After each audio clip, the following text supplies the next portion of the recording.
Hello and welcome back to Manthan IAS and this is Shivprasad. तर PYQ based fast track revision सिरीजच्या या third लेक्चरमध्ये तुमच्या सगळ्यांचं स्वागत आहे. तर मित्रांनो, जसं की तुम्हाला माहितच आहे, मागच्या 2 लेक्चर्समध्ये आपण स्टोन एज, चाल्कोलिथिक एज आणि हडप्पन सिव्हिलायझेशन या टॉपिक्सचा अभ्यास केला होता. आणि त्याचबरोबर मागच्या 10 वर्षामध्ये आयोगाने या टॉपिक्सवरती कशा प्रकारचे प्रश्न विचारलेले आहेत, नेमके कुठल्या एरियाजवरती जास्त प्रश्न विचारलेले आहेत आणि भविष्यामध्ये कुठल्या एरियाजवरती प्रश्न आयोग विचारू शकतं, या गोष्टींचा अभ्यास आपण मागच्या लेक्चर्समध्ये केला होता. तर आजच्या या लेक्चरमध्ये आपण वैदिक कालखंडाचा देखील त्याच पद्धतीने अभ्यास करणार आहोत. तर मागच्या 10 वर्षामध्ये साधारणतः आयोगाने या टॉपिकवरती 5 ते 6 क्वेश्चन्स विचारलेले आहेत. ठीक आहे. आणि भविष्यामध्ये नेमके कुठल्या एरियाजवरती आयोग प्रश्न विचारू शकते, हे सुद्धा आपण या आजच्या लेक्चरमध्ये बघणार आहोत. आणि त्याचबरोबर या एकाच लेक्चरमध्ये आपण संपूर्ण वैदिक कालखंड कव्हर करणार आहोत. ठीक आहे. चला तर मग सुरुवात करूया. वैदिक कालखंड हा ऐतिहासिक कालखंडाचा सगळ्यात प्रथम कालखंड आहे. ठीक आहे. तर या कालखंडापासून आपल्याला इतिहासाचे लिखित पुरावे उपलब्ध आहेत. म्हणजे लिखित पुराव्यामधूनच आपल्याला या कालखंडाची सगळ्यात जास्त माहिती उपलब्ध होते. म्हणूनच ऐतिहासिक कालखंडामधला हा सर्वात प्रथम कालखंड आहे, किंवा आपण असं म्हणू शकतो की या कालखंडापासूनच ऐतिहासिक कालखंड स्टार्ट होतो. मागचे जे 2 टॉपिक्स होते ते प्री हिस्ट्री आणि प्रोटो हिस्ट्री या 2 कालखंडामधले होते, कारण का दोन्ही कालखंडाचे आपल्याला लिखित पुरावे अवेलेबल नाही आहेत. हडप्पन सिव्हिलायझेशनचे लिखित पुरावे अवेलेबल आहेत, पण ती लिपी अद्याप आपल्याला वाचता आलेली नाहीये, त्यामुळे ती प्रोटो हिस्ट्रीमध्ये सुद्धा डिवाइड होते. क्लॅरिटी आहे. पण वैदिक कालखंडाबाबत माहिती देणारे सर्व लिखित पुरावे आपल्याला अवेलेबल आहेत, त्यामुळे ऐतिहासिक कालखंडामधला सगळ्यात प्रथम कालखंड आहे. तर नेक्स्ट प्रश्न आपल्या समोर हा उपस्थित राहणार पाहिजे की नेमकं याला वैदिक कालखंड का म्हटलं जातं. क्लॅरिटी आहे. ठीक आहे. तर वैदिक कालखंड यासाठी म्हटलं जातं कारण का जी काही माहिती आपल्याला या कालखंडाबद्दल मिळते ती वेदाज मधून मिळते.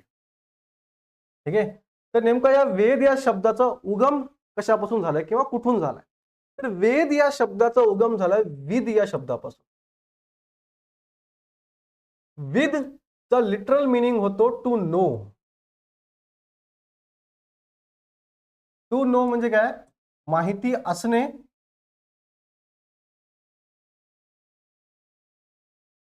किंवा माहिती करून घेणे, हा या शब्दाचा लिटरल मिनिंग होतो. क्लॅरिटी आहे. ठीक आहे. त्याचबरोबर वेदांना अपुरुषेय असं देखील संबोधलं जातं. अपुरुषेय म्हणजे काय, तर कुठल्याही मानवाने हे लिहिलेले नाहीयेत. म्हणजे काय, तर हे मानव निर्मित नाहीयेत किंवा मानवाने याची रचना केलेली नाही. क्लॅरिटी आहे. त्याचबरोबर वेदांना श्रुती असं देखील संबोधलं जातं. तर श्रुतीचा लिटल मिनिंग आहे ऐकणे. तर असं म्हटलं जातं की वेद जे आहेत ते ऋषी लोकांना क्रिएटर म्हणजे सुप्रीम गॉड यांनी सांगितलेले आहेत आणि ऋषी लोकांनी ते ऐकलेत. त्यामुळे देखील वेदांना श्रुती असं देखील म्हटल्या जातं. नेक्स्ट, वेदांना नित्य असं देखील म्हटलं जातं. त्याचा लिटरल मिनिंग होतो इटर्नल. इटर्नल म्हणजे काय, अंत नसणारे.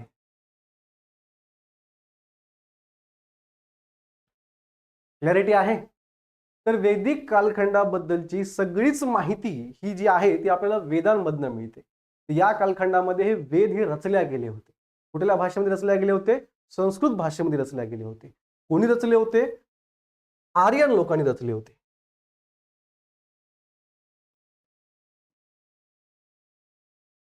आता बऱ्याच वेळा हे सुद्धा एक मिसअंडरस्टँडिंग आहे की नेमके हे आर्यन कोण आहे.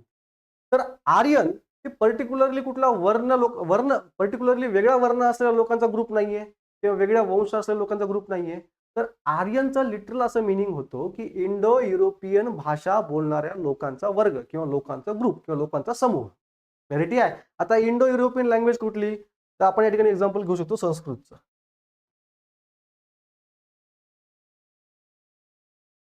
ठीक आहे. एक गोष्ट समजून घ्या, आर्यन काय दर्शवते, संस्कृत भाषा बोलणाऱ्या लोकांचा वर्ग किंवा ग्रुप किंवा समूह. आर्यन म्हणजे पर्टिक्युलरली वेगळी रेस नाही आहे. ठीक आहे, रेस म्हणजे कुठला वेगळा वर्ण नाही आहे. क्लॅरिटी आहे. एक मिसअंडरस्टँडिंग होते, बऱ्याच वेळा आपल्याला समजत नाही की नेमकं आर्यन काय आहे.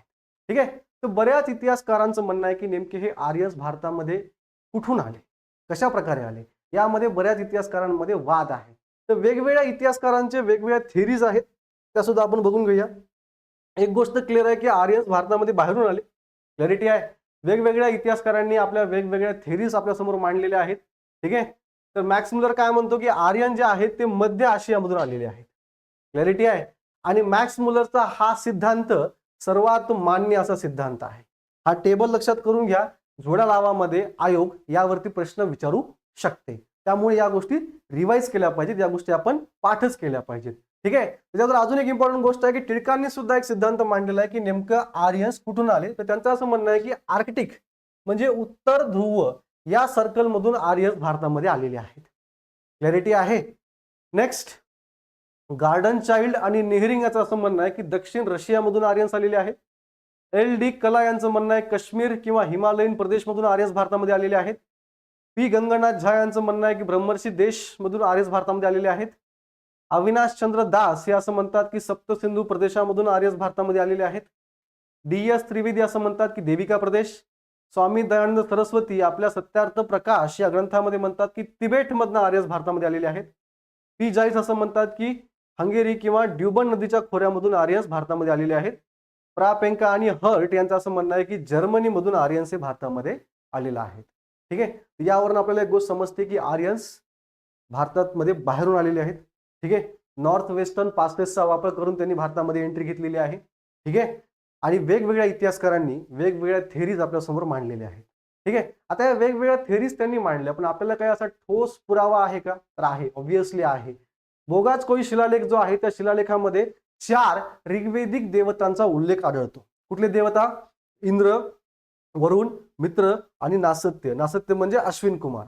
या देवतांचा उल्लेख त्या शिलालेखामध्ये आपल्याला पाहायला भेटतो. आणि आपल्याला हे तर माहितीच आहे की ऋग्वेदामधनं की हे 4ही देवतांचा उल्लेख किंवा संदर्भ आपल्याला ऋग्वेदामध्ये पाहायला मिळतो.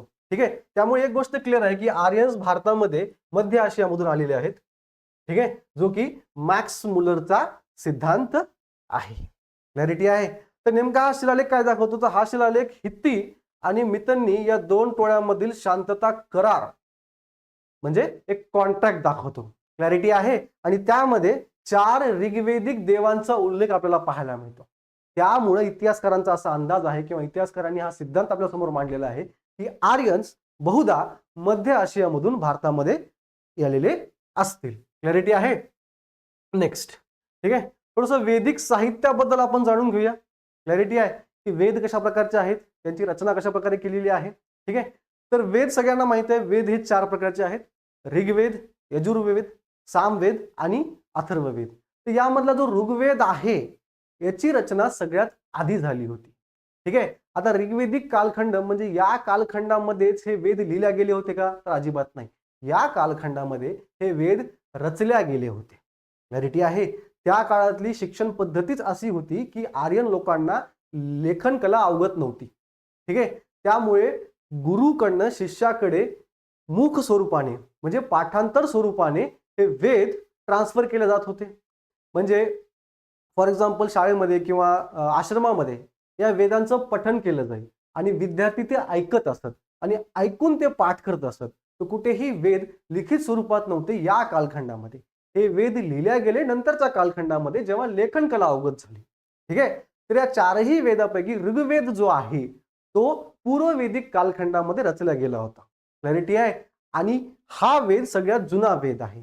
4ही वेद सगळ्यात जुने नाहीयेत. हे 3 वेद जुने नाहीयेत. ऋग्वेद सगळ्यात जुना आहे जो की पूर्ववेदिक कालखंड म्हणजे 1500 BC हे 1000 BC या कालखंडामध्ये हा ऋग्वेद रचला गेला होता. क्लॅरिटी आहे. ठीक आहे, वेद 4 आहेत आणि प्रत्येक वेदाचे 4 पार्ट पडतात. कुठले कुठले? संहिता, ब्राह्मण, आरण्यक आणि उपनिषद. ठीक आहे, तर या 4 पार्ट मध्ये वेद डिवाइडेड असतो. म्हणजे काय? ऋग्वेदचे 4 पार्ट कुठले कुठले? संहिता, ब्राह्मण, आरण्यक आणि उपनिषद. यजुर्वेदचे सुद्धा सेम 4 पार्ट आहेत. ऋग्वेद संहिता, ब्राह्मण, आरण्यक आणि उपनिषद. Same for Samaveda. आणि सेम फॉर अथर्ववेद. क्लॅरिटी आहे. तर संहितेमध्ये काय असतं, जे काही संस्कृत श्लोक आहेत या सगळ्यांचं कलेक्शन संहितेमध्ये असतं. ठीक आहे. आणि त्या श्लोकाबद्दल कुठलंही एक्सप्लेनेशन किंवा कुठलंही विश्लेषण किंवा कुठलंही स्पष्टीकरण त्या संहितेमध्ये नसतं. फक्त श्लोकांचं कलेक्शन, ज्याला आपण सुक्त म्हणतो, तर सगळ्यांचं कलेक्शन आपल्याला संहितेमध्ये पाहायला भेटतं. क्लॅरिटी आहे. त्याचबरोबर ब्राह्मणमध्ये त्या श्लोकांचं आपल्याला विश्लेषण पाहायला भेटतं, की नेमकं स्पष्टीकरण पाहिलं तर नेमका याचा नेमका अर्थ काय होतो, कुठल्या पर्स्पेक्टिव्हने हा श्लोक लिहिला गेलेला आहे. क्लॅरिटी आहे. या सगळ्या गोष्टींचा उल्लेख ब्राह्मण या पार्टामध्ये असतो. नेक्स्ट अरण्यक. आता याचा लिटरल असं मिनिंग आहे, अरण्यक म्हणजे काय, अरण्यामध्ये जाऊन श्लोकांचं पठण करणं. बेसिकली जादूटोणा, मिस्टिसिझम या सगळ्या गोष्टींची माहिती किंवा नॉलेज जे असतं ते आपल्याला अरण्यक या डिव्हिजन मध्ये पाहायला मिळतं. उपनिषदला वेदांत सुद्धा असं म्हटलं जातं. यामध्ये तत्वज्ञान. उपनिषद मध्ये काय लिहिलेलं आहे, तर तत्वज्ञान. कुठलं तत्वज्ञान, जीवनाचं तत्वज्ञान.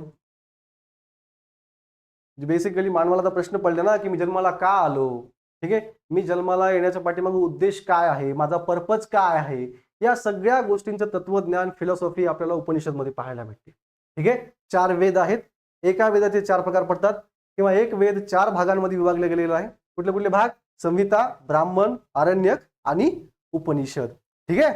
तर मग आपलं जे सत्यमेव जयते आहे ते कुठं आहे, मुंडक उपनिषदामध्ये आहे. आणि त्याचबरोबर कठोपनिषदामध्ये यम आणि नचिकेत यांच्यातला संवाद पाहायला भेटतो. यावरती आयोग प्रश्न विचारू शकतो, त्यामुळे ही माहिती या ठिकाणी लिहिलेली आहे. तर उपनिषदमध्ये काय आहे, तत्वज्ञान. सत्यमेव जयते काय, तत्वज्ञान आहे, की नेहमी सत्यांचा विजय होतो. क्लॅरिटी आहे. तर अशा प्रकारचं तत्वज्ञान आपल्याला उपनिषदामध्ये पाहायला मिळतं. ठीक आहे. तर थोडक्यात आपण प्रत्येक वेदाबद्दल माहिती घेऊया या ठिकाणी. ऋग्वेद जो आहे तो सगळ्यात जुना आहे. यामध्ये जवळजवळ आपल्याला 1028 ते 1017 सूक्ते आहेत. ठीक आहे. ही सगळी सूक्ते 10 मंडलामध्ये विभाजित आहेत.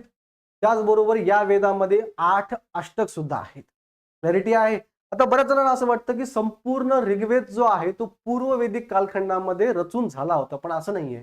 त्यामध्ये सुद्धा ऋग्वेदाची काही मंडलेच पूर्ववेदिक कालखंडामध्ये रचल्या गेली होती. बाकीचा ऋग्वेद सुद्धा उत्तरवेदिक कालखंडामध्ये रचण्यात आला होता. तर ती कुठली कुठली मंडले आहेत, तर दुसरं, तिसरं, चौथं, 5वं, 6वं आणि 7वं जे मंडल आहे ना, ही सगळ्यात जुनी रचना आहे. क्लॅरिटी आहे. पहिलं, 8वं, 9वं आणि 10वं जे मंडल आहे ना, ते अलीकडील रचना म्हणजे काय, उत्तरवेदिक कालखंडामधील रचना आहे. म्हणजे संपूर्ण ऋग्वेद सुद्धा पूर्ववेदिक कालखंडामध्ये रचण्यात आला नव्हता. त्यातली काही मंडलच फक्त पूर्ववेदिक कालखंडामध्ये रचण्यात आली होती. तर त्यामधलं 9वं जे मंडल आहे ते सोमदेवतेसाठी आहे. ठीक आहे. क्लॅरिटी आहे. गायत्री मंत्र जो की विश्वामित्र यांनी रचलेला आहे तो 3ऱ्या मंडलाने पाहायला मिळतो. आयोग प्रश्न विचारू शकतो, गायत्री मंत्र ऋग्वेदाच्या कुठल्या मंडलातून घेण्यात आलेला आहे. क्लॅरिटी आहे. तर तो 3ऱ्या मंडलामधून घेण्यात आलेला आहे. क्लॅरिटी आहे. ऋग्वेद, तर जे सुरुवातीची मंडलं आहेत ऋग्वेदाची, ठीक आहे, ती एका ऋषींच्या फॅमिलीने रचल्या गेली होती. तर कुठले कुठले ऋषी आहेत, दुसरं मंडल गृत्समद, तिसरे मंडल विश्वामित्र, चौथे मंडल वामदेव, 5वे मंडल अत्रि ऋषी, 6वे मंडल भारद्वाज, 7वे मंडल वशिष्ठ. क्लॅरिटी आहे. तर वेगवेगळ्या ऋषींनी ही वेगवेगळ्या मंडलांची रचना केलेली आहे. काही मंडले आधी रचल्या गेलेली आहेत आणि काही मंडले ही नंतरच्या काळामध्ये रचल्या गेलेली आहेत. तर सामवेदामध्ये काय, तर सामवेदाला गायनाचा वेद देखील म्हटलं जातं. ठीक आहे. भारतीय संगीताचं मूळ किंवा भारतीय संगीताचा उगम या वेदामधनं होतो. यजुर्वेद शुक्ल आणि कृष्ण या 2 भागामध्ये विभागला गेलेला आहे. क्लॅरिटी आहे.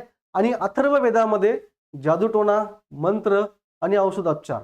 आयुर्वेद हा अथर्व वेदाचा उपवेद आहे. क्लॅरिटी आहे. जसं की धनुर्वेद सुद्धा आहे, की अर्जुनाला धनुर्वेदाचं ज्ञान अवगत होतं. त्या प्रत्येक वेदाचे काही उपवेद आहेत. ठीक आहे. आपल्याला परीक्षेच्या पॉईंट ऑफ व्ह्यू कुठलं इम्पॉर्टंट आहे, तर आयुर्वेद कुठल्या वेदाचा उपवेद आहे, अथर्व वेदाचा तो उपवेद आहे. त्याचबरोबर दैनंदिन जीवनाशी संबंधित माहिती देखील आपल्याला अथर्व वेदामध्ये पाहायला मिळते. क्लॅरिटी आहे. तर या वेदांबद्दल आपण थोडक्यात माहिती घेतलेली आहे, की नेमकं कुठल्या वेदामध्ये आपल्याला कशा प्रकारची माहिती आहे. ठीक आहे. आणि तो सुरुवातीचे जे वेद आहेत ते कुठल्या ऋषींनी रचलेले आहेत. क्लॅरिटी आहे. तर पुढच्या सेक्शनमध्ये आपण काय करणार आहोत, बेसिकली पूर्व वैदिक कालखंड आणि उत्तर वैदिक कालखंड याचा तुलनात्मक अभ्यास करणार आहोत. आपण पूर्व वैदिक कालखंड सेपरेटली आणि उत्तर वैदिक कालखंड सेपरेटली अभ्यास नाही करणार आहोत. आपण सायमल्टेनियसली अभ्यास करणार आहोत, दोघांची तुलना करणार आहोत. आणि हे जे बदल झाले म्हणजे पूर्व वैदिक कालखंडामध्ये जीवन वेगळ्या प्रकारचं होतं आणि उत्तर वैदिक कालखंडामध्ये जीवनामध्ये काही बदल झाले. मग भले ते सामाजिक जीवन असो किंवा राजकीय जीवन असो किंवा आर्थिक असो किंवा धार्मिक असो, या बदलाच्या पाठीमागे नेमकी कुठली कारणं आहेत, या गोष्टी आपल्याला समजायला सोपं जाईल जेव्हा आपण कंपॅरेटिव्ह स्टडी करतो. क्लॅरिटी आहे? म्हणूनच आपण या दोन्ही कालखंडाचा कंपॅरेटिव्ह रिव्हिजन करणार आहोत आणि कंपॅरेटिव्हली स्टडी करणार आहोत. क्लॅरिटी आहे? सो नेक्स्ट, तो भौगोलिक क्षेत्र. ठीक आहे. ऋग्वेदिक कालखंड म्हणजे पूर्व वैदिक कालखंडामध्ये किंवा ऋग्वेदामध्ये आपल्याला सप्त सिंधूचा प्रदेशचा उल्लेख आढळतो. ठीक आहे. म्हणजे काय, 7 नद्यांचा प्रदेश. म्हणजेच काय, तर बेसिकली ऋग्वेदिक लोकांचं जे वास्तव्य आहे किंवा जो भौगोलिक एरिया त्यांना माहिती होता तो पंजाबचा एरिया माहिती होता. ठीक आहे. म्हणजे सिंधू नद्या आणि त्यांच्या आसपासचा प्रदेश, त्यांच्या आसपासच्या उपनद्या. क्लॅरिटी आहे? या सेंटर भोवतीच त्यांनी त्यांचं आयुष्य म्हणजे पहिले 1500 BC पासून ते 1000 BC पर्यंत म्हणजे पहिले 500 वर्ष हे जे आर्यन लोक आहेत हे सप्त सिंधूच्या प्रदेशामध्येच भटकंती करताना आपल्याला पाहायला मिळतं. क्लॅरिटी आहे? हो, भटकंतीत, कारण का त्यांना शेती माहिती होती पण शेती जास्त पॉप्युलर नव्हती. ठीक आहे. ते आपण पुढे बघणारच आहोत. क्लॅरिटी आहे? पण उत्तर वैदिक कालखंडामध्ये काय झालं तर बेसिकली त्यांचा भौगोलिक एरिया चेंज झाला. ते सप्त सिंधूच्या प्रदेशामधनं त्यांनी भारतामध्ये प्रवेश केला आणि गंगा रिजन, ज्याला ऋग्वेदामध्ये मध्य देश किंवा आर्यवर्त सुद्धा म्हटलेलं आहे. क्लॅरिटी आहे? या एरियामध्ये त्यांनी आपलं सेटलमेंट केली. क्लॅरिटी आहे? तर आपल्याला हे बघायचं आहे की नेमकं या भौगोलिक एरियापासून आर्यन्स या भौगोलिक एरियामध्ये येऊन स्थायिक का झाले, त्या स्थायिक होण्यापाठीमागे नेमकी कुठली कारणं होती, या गोष्टी आपण समजून घेतल्या पाहिजे. क्लॅरिटी आहे? तर मग ऋग्वेदिक कालखंडामध्ये हे आपण टप्प्याटप्प्याने समजून घेऊ, पण एक थोडक्यात म्हणजे सांगतो. क्लॅरिटी आहे? या ठिकाणी सुपीक जमीन आहे आणि उत्तर वैदिक कालखंडामध्ये लोखंडाचा शोध लागला. ठीक आहे. आणि लोखंडाचा शोध लागल्यामुळे शेती करणं सोपं झालं, जंगल साफ करणं सोपं झालं. त्यामुळे हे आर्यन लोक सप्त सिंधू प्रदेश, नद्यांचा प्रदेश सोडून आपल्याला मध्य देश किंवा आर्यवर्त म्हणजे गंगा रिजन मध्ये स्थायिक झालेले आपल्याला पाहायला भेटतात. क्लॅरिटी आहे? तर मी या पाठीमागे पुरावा काय, तर ऑब्व्हियसली कौशितकी उपनिषदामध्ये काय आपल्याला विंध्य पर्वतांचा उल्लेख पाहायला मिळतो. क्लॅरिटी आहे? कौशितकी जे उपनिषद आहे ते विंध्य पर्वतांबद्दल बोलते. त्यामुळे काय समजते आपल्याला की आर्यन्स, जवळजवळ आर्यांना हा सुद्धा एरिया माहिती होता. क्लॅरिटी आहे? नेक्स्ट, तर या सप्तसिंधू नद्या, या नद्यांची प्राचीन नावं कुठले, त्यांचे आधुनिक नावं कुठले कुठले आहेत, या गोष्टी आपण बघणार आहोत. कारण का यावरती आयोगाने ऑलरेडी प्रश्न विचारलेला आहे. ठीक आहे. तर परुष्णी, तिचं आजचं नाव काय, रावी. या नदीच्या काठी दशरथानं युद्ध झालं होतं. हे युद्ध काय आहे, कोणाकोणाम झालेलं होतं, आपण नेक्स्ट लेक्चरमध्ये पुढच्या टॉपिकमध्ये बघणारच आहोत. ठीक आहे. असितची, तिचं आजचं नाव काय, चिनाब. वितस्ता, आजचं नाव काय, झेलम. शुतुद्री, सतलज. विपाशा, बियास. सरस्वती, घग्गर. कुभा, सुवस्तू, काबुल किंवा स्वात. त्याचबरोबर गोमती, सुवास्तू, कृमू. ठीक आहे. तर ऋग्वेदामध्ये सगळ्यात जास्त सरस्वती नदीला जास्त महत्व दिलेलं आहे. सरस्वती नदीचा उल्लेख नदी तोमा म्हणून सुद्धा केलेला आहे. म्हणजे नद्यांमध्ये जी उत्तम आहे असं म्हणून सुद्धा तिचा उल्लेख केलेला आहे. त्याचबरोबर उत्तर वैदिक कालखंडामध्ये आपल्याला गंडक नदीचा उल्लेख पाहायला भेटतो आणि गंडक नदीचा उल्लेख सदनीर म्हणून केलेला आपल्याला पाहायला मिळतो. ठीक आहे. आता हा फॅक्च्युअल इन्फॉर्मेशन आहे, यामध्ये जास्त काही एक्सप्लेनेशन नाहीये. तर हे पाठ करायचं, हा टेबल लक्षात ठेवायचा प्रयत्न करायचा, कारण का जोड्या लावामध्ये ऑलरेडी आयोगाने प्रश्न विचारलेला आहे आणि भविष्यामध्ये मे बी आयोग फिरून प्रश्न परत विचारू शकतो. क्लॅरिटी आहे? येस. 2013 मध्ये आयोगाने प्रश्न विचारलेला आहे. सरस्वती, परुष्णी, असिकणी आणि वितस्ता. क्लॅरिटी आहे? तर परुष्णीचं नाव काय आहे, रावी. तर बीचं 4 कुठं आहे, ऑप्शन नंबर 3. क्लॅरिटी आहे? Option number 3 is your answer. Clarity आहे? तर अशा प्रकारे काही फॅक्ट्स असतात, त्या फॅक्टच्या भोवती आयोगाने प्रश्न विचारलेले आहेत. मी आधी पण सांगितलं होतं, एन्शंट इंडियामध्ये रादर दॅन थेरॉटिकल किंवा कन्सेप्च्युअल क्वेश्चन विचारण्यापेक्षा आयोगाने पुराव्यावरती जास्त क्वेश्चन विचारलेले आहेत किंवा फॅक्ट्सवरती जास्त प्रश्न विचारलेले आहेत. त्यामुळे कन्सेप्ट आपल्याला माहिती पाहिजे, कारण जोपर्यंत आपल्याला कन्सेप्ट माहित नाही तोपर्यंत आपल्याला फॅक्ट्स लक्षात राहणार नाही. त्यामध्ये कन्सेप्ट काय, तर बेसिकली आर्यन किंवा वैदिक कालखंड जातो, दोन कालखंडात विभागला जातो. एक म्हणजे पूर्व वैदिक कालखंड आणि दुसरा म्हणजे काय, उत्तर वैदिक कालखंड. ठीक आहे. पूर्व वैदिक कालखंडामध्ये आर्यनना जे भौगोलिक क्षेत्रामध्ये जे वास्तव्यास होते ते म्हणजे सप्त सिंधू नद्यांचा प्रदेश. मग त्या 7 नद्यांना वेगवेगळ्या नावांनी आजच्या काळामध्ये संबोधलं जातं. तर या नद्यांवरती आयोगाने प्रश्न विचारलेला आहे. उत्तर वैदिक कालखंडामध्ये आर्यन लोकांनी आपलं भौगोलिक क्षेत्र बदललं किंवा आपलं जे स्थायिक लोकेशन आहे ते चेंज केलं. सप्त सिंधूपासनं ते गंगा नदीच्या क्षेत्रामध्ये किंवा मध्य देश किंवा आर्यवर्तामध्ये स्थलांतरित झाले. तर त्यावरती सुद्धा आयोग प्रश्न पुढे भविष्यामध्ये विचारू शकतो. त्यामुळे हा कन्सेप्ट माहिती असणं आवश्यक आहे आणि त्याचबरोबर त्या कन्सेप्टशी निगडित असलेला फॅक्च्युअल डेटा सुद्धा आपल्याला माहिती असणं फार आवश्यक आहे. क्लॅरिटी आहे. नेक्स्ट. तर नेक्स्ट आहे आपण समाजाचं स्वरूप. नेमका ऋग्वेदिक कालखंड म्हणजे पहिल्या 500 वर्षामध्ये जो वैदिक समाज आहे किंवा जो ऋग्वेदिक समाज आहे तो कशा प्रकारचा होता आणि उत्तर वैदिक कालखंडामध्ये या समाजामध्ये नेमके कुठल्या प्रकारचे बदल झाले हे सुद्धा आपण बघणार आहोत. क्लॅरिटी आहे. तो पूर्व वैदिक कालखंडामध्ये जो समाज जो होता तो समतावादी इगॅलिटेरियन होता. क्लॅरिटी आहे. एक गोष्ट समजून घ्या, आर्यन जेव्हा भारतामध्ये आले ते टोळ्यामध्ये आले. आर्यन्स हे आदिवासी लोक आहेत. क्लॅरिटी आहे. ते एकाच जागी फार वेळ टिकून राहत नाहीत, ते ट्रॅव्हल. क्लॅरिटी आहे. आणि ते ट्रॅव्हल करताना ते आपल्या टोळीमध्ये ट्रॅव्हल करतात. आता मला सांगा, 100 लोकांची टोळी आहे किंवा 500 लोकांची टोळी आहे, तर टोळीमध्ये ते आपापसामध्ये भेदभाव करतील का? नाही, मी उच्च आहे, तू नीच आहे, तू शूद्र आहे, मी मोठा आहे, असं ते म्हणतील का? असं तर नाही म्हणणार. कॉमन सेन्सची गोष्ट आहे. म्हणून ऋग्वेदिक कालखंडामध्ये जो समाज जो आपल्याला पाहायला भेटतो तो बंधुता, आपुलकी, बांधवता, ठीक आहे, समतावादी या तत्वांवरती आधारित असलेला पाहायला भेटतो. क्लॅरिटी आहे. आर्यन लोकांनी डिस्क्रिमिनेशन केलं, भेदभाव केला, पण कोणासोबत केला की जेव्हा ते भारतामध्ये आले, जेव्हा भारतामध्ये मूळचे लोक होते त्यांच्यासोबत त्यांनी स्वतःला डिस्क्रिमिनेट केलं. बाबा आम्ही वेगळे आहोत, आम्ही आर्यन्स आहोत, आम्ही संस्कृत भाषा बोलता, तुम्ही वेगळी भाषा बोलता, त्यामुळे आपल्या दोघांमध्ये बदल आहे किंवा चेंज आहे किंवा डिफरन्स आहे. क्लॅरिटी आहे. पण त्यांच्या समाजामध्ये त्यांनी भेदभाव केला का? तर अजिबात नाही. क्लॅरिटी आहे. म्हणजे आर्यन विरुद्ध दासाज किंवा दास्यूज. दासाज आणि दास्यूज हा शब्द कोणासाठी वापरलेला आहे? तर मूळचे भारतीय लोक. क्लॅरिटी आहे. मूळच्या भारतीय लोकांसाठी हा शब्द वापरलेला आहे. मग आता एवढा मोठा भेदभाव आहे का की दासांसोबत ते स्पर्श पण नाही करत, त्यांना बोलत पण नाहीत? असं नाही आहे. क्लॅरिटी आहे. यासाठी सुद्धा पुरावे आहेत. क्लॅरिटी आहे. ऋग्वेदिक कालखंडामध्ये युद्ध झालं होतं, दशराज्ञ युद्ध. ठीक आहे. दशराज्ञ युद्ध म्हणजे काय की 10 राजांनी मिळून एका राजाविरुद्ध युद्ध केलं होतं. तर त्या 10 टोळ्यांपैकी 5 टोळ्या ज्या होत्या त्या नॉन आर्यन होत्या, म्हणजे मूळच्या भारतीय होत्या. म्हणजेच काय, आर्यन लोकांना भारतीय लोकांचा प्रॉब्लेम आहे का? तर अजिबात नाही आहे. आणि ऋग्वेदिक कालखंडामध्ये त्यामुळे असं म्हटलं जातं की समाज जो आहे तो समतावादी आहे. क्लॅरिटी आहे. इगॅलिटेरियन आहे. समजतंय? ठीक आहे. त्याच विरुद्ध उत्तर वैदिक कालखंडामध्ये काय, तर विभाजित समाज आहे. क्लॅरिटी आहे. आता तुम्ही म्हणता सर ऋग्वेदिक कालखंडामध्ये सुद्धा समाज विभाजलेला होता. ऑब्व्हियसली विभाजलेला होता. समाज 4 भागामध्ये विभागला होता. कुठले कुठले भाग? ब्राह्मण, क्षत्रिय, वैश्य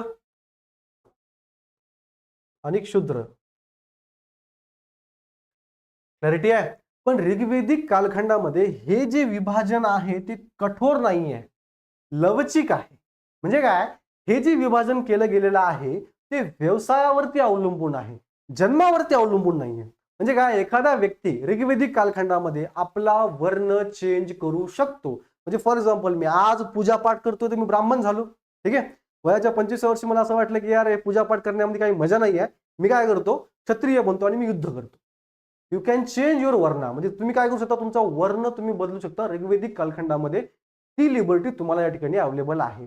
ऋग्वेदिक कालखंडामध्येच एका श्लोकामध्ये असं म्हटलं गेलेलं आहे की मी गायक आहे, माझे वडील पुरोहित आहेत, ठीक आहे, माझी आई शूद्र आहे आणि माझी बहीण अजून काही काम करते. म्हणजे काय, एकाच घरामध्ये आपल्याला वेगवेगळ्या वर्णाचे लोक पाहायला भेटतात.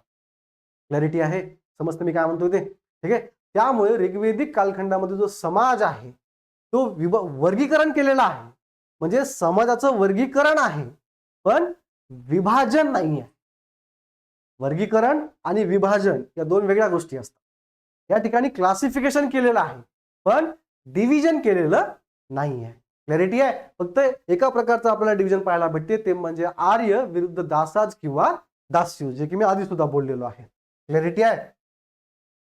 समाजामध्ये रथाकार, कारण का ऑब्व्हियसली आर्यस घोड्यावरती भारतामध्ये आले. ठीक आहे. घोडा त्यांना माहिती होता, मध्य आशियामधून त्यांनी घोडा घेऊन आले आणि त्याचबरोबर त्यांचे घोडे रथ देखील ओढत होते. त्यामुळे त्या टोळीमध्ये ज्या व्यक्तीला रथ बनवण्याची कला अवगत आहे ऑब्व्हियसली त्या व्यक्तीला जास्त मान मिळेल, समाजामध्ये त्याला उच्च स्थान मिळेल. का मिळेल? कारण का त्यांची संपूर्ण अर्थव्यवस्था, त्यांची संपूर्ण आर्मी त्या रथावरती अवलंबून आहे, त्यांची संपूर्ण शक्ती त्या रथावरती अवलंबून आहे. आणि रथ बनवतो कोण? रथाकार. त्यामुळे कॉमन सेन्सची गोष्ट आहे, रथाकाराला समाजामध्ये महत्वाचं स्थान असणार आहे. तर उत्तरवेदिक कालखंडामध्ये काय काय चेंजेस झाले? तर बेसिकली काय झालं, ही वर्ण व्यवस्था अधिक जास्त कठोर बनली. जसं की ऋग्वेदिक कालखंडामध्ये वर्ण व्यवस्था लवचिक होती, म्हणजे तुम्ही वर्ण चेंज करू शकता. एकाच घरामध्ये आपल्याला वेगवेगळ्या वर्णाचे लोक सुद्धा पाहायला भेटतात. पण उत्तरवेदिक कालखंडामध्ये वर्ण जन्मावरती आधारित बनला. क्लॅरिटी आहे. म्हणजे ज्या वर्णामध्ये तुम्ही जन्म घेसाल तोच तुमचा वर्ण. म्हणजे कॉमन सेन्सची गोष्ट आहे की आपल्याला वर्ण बदलता येईल का? तर अजिबात नाही. ज्या वर्णात तुम्ही जन्म घेतला त्याच वर्णामध्ये तुम्ही मरणार. म्हणजे इंटर मायग्रेशन बिटवीन वर्णास त्यांनी बंद केलेलं आहे, म्हणजे वर्ण बदलण्यावरती आता बंदी आलेली आहे. मग जेव्हा काही लोकांना जन्मजात एखादा वर्ण भेटतो म्हणजे काय होईल माहिती आहे का? त्यांना समाजामध्ये उच्च स्थान भेटेल. क्लॅरिटी आहे. काही लोकांना जन्मजातच विशेष अधिकार भेटतील जे की आधी ऋग्वेदामध्ये भेटत नव्हते. काय का तुम्ही वर्ण कधीही चेंज करू शकता पण या ठिकाणी वर्ण तुम्ही चेंज नाही करू शकत. त्यामुळे काय व्हायलंय, काही लोकांना जन्मजातच काही विशेष अधिकार मिळायला लागलेले आहेत. त्यामुळे काय होईल, समाजामध्ये उच्च आणि नीच हे दोन वर्ग तयार होतील. क्लॅरिटी आहे. त्याचबरोबर त्यांनी काय केलं, उत्तरवेदिक कालखंडामध्ये उपनयन संस्कार, उत्तरवेदिक कालखंडामध्ये वेगवेगळे संस्कार अस्तित्वामध्ये आले. ठीक आहे. त्यातलाच एक उपनयन संस्कार. उपनयन संस्कार म्हणजे काय, तर बेसिकली मुंज. उपनयन संस्कार केल्यानंतरच तुम्हाला विद्या ग्रहण करण्याचा अधिकार प्राप्त व्हायचा. म्हणजे जोपर्यंत तुम्ही उपनयन संस्कार ग्रहण करणार नाही, त्या संस्कार तुम्ही फॉलो करणार नाही, तोपर्यंत तुम्ही शिक्षण घेऊ शकत नाही. क्लॅरिटी आहे. मग त्यांनी काय केलं की या उपनयन संस्काराचा अधिकार फक्त वरच्या 3 वर्गांपुरताच मर्यादित ठेवला. कुठले कुठले वर्ग? ब्राह्मण, क्षत्रिय आणि वैश्य. म्हणजे काय, फक्त हे वरचे 3च लोक शिक्षण घेऊ शकत. शूद्रांना उपनयन संस्काराच्या अधिकारापासून वंचित ठेवण्यात आलं. त्यामुळे काय झालं, शूद्र जो वर्ग आहे तो टप्प्याटप्प्याने मागासलेला होत गेला. क्लॅरिटी आहे. आता तुम्ही म्हणता सर हा चेंज कशामुळे झाला, या चेंजच्या पाठीमागे नेमकी काय कारण आहेत? ठीक आहे. ते गोष्ट लक्षात ठेवा, every change comes with the change in the economy. Clarity आहे. म्हणजे एखाद्या समाजाची किंवा एखाद्या राजकीय व्यवस्थेची अर्थव्यवस्था बदलल्याबरोबरच समाज व्यवस्था, धर्म व्यवस्था, राजकीय व्यवस्था या सगळ्या व्यवस्थेमध्ये आपोआप चेंज होतो. क्लॅरिटी आहे. समजते मी काय म्हणतो ते. याआधी काय व्हायचं, आर्यन लोक युद्ध करायचे. ठीक आहे. पण त्यांची संपत्ती काय होती, तर गाय, गुरेढोरे. क्लॅरिटी आहे. म्हणजे गायी मिळवण्यासाठी किंवा गुरेढोरे मिळवण्यासाठी ते युद्ध करायचे. ठीक आहे. आणि ते एका ठिकाणी स्थायिक होते का, तर अजिबात स्थायिक नव्हते. म्हणजे त्यांना जमिनीचं महत्व आहे का, तर अजिबात नाही आहे. म्हणजे युद्ध होतंय, जमीन मिळवण्यासाठी होतंय का, तर नाही, गायी मिळवण्यासाठी होते. बरोबर आहे. मग 100, 150 किंवा 500 लोक टोळीमध्ये आहेत, त्यांनी युद्ध केलं, त्यांनी काही गायी मिळवल्या, त्या गायींचं इक्वल डिस्ट्रीब्युशन व्हायचं पूर्ण टोळीमध्ये. ऋग्वेदिक कालखंडामध्ये पूर्ण टोळीमध्ये काय व्हायचं, इक्वल डिस्ट्रीब्युशन व्हायचं, म्हणजे प्रत्येकाला समान गायी मिळायच्या. समजतंय. उत्तरवेदिक कालखंडामध्ये काय झालं, त्यांनी भौगोलिक प्रदेश चेंज केला. कुठं आले ते, सप्त सिंधू नदीचा प्रदेश सोडून ते गंगा नदीच्या खोऱ्यामध्ये आले. क्लॅरिटी आहे.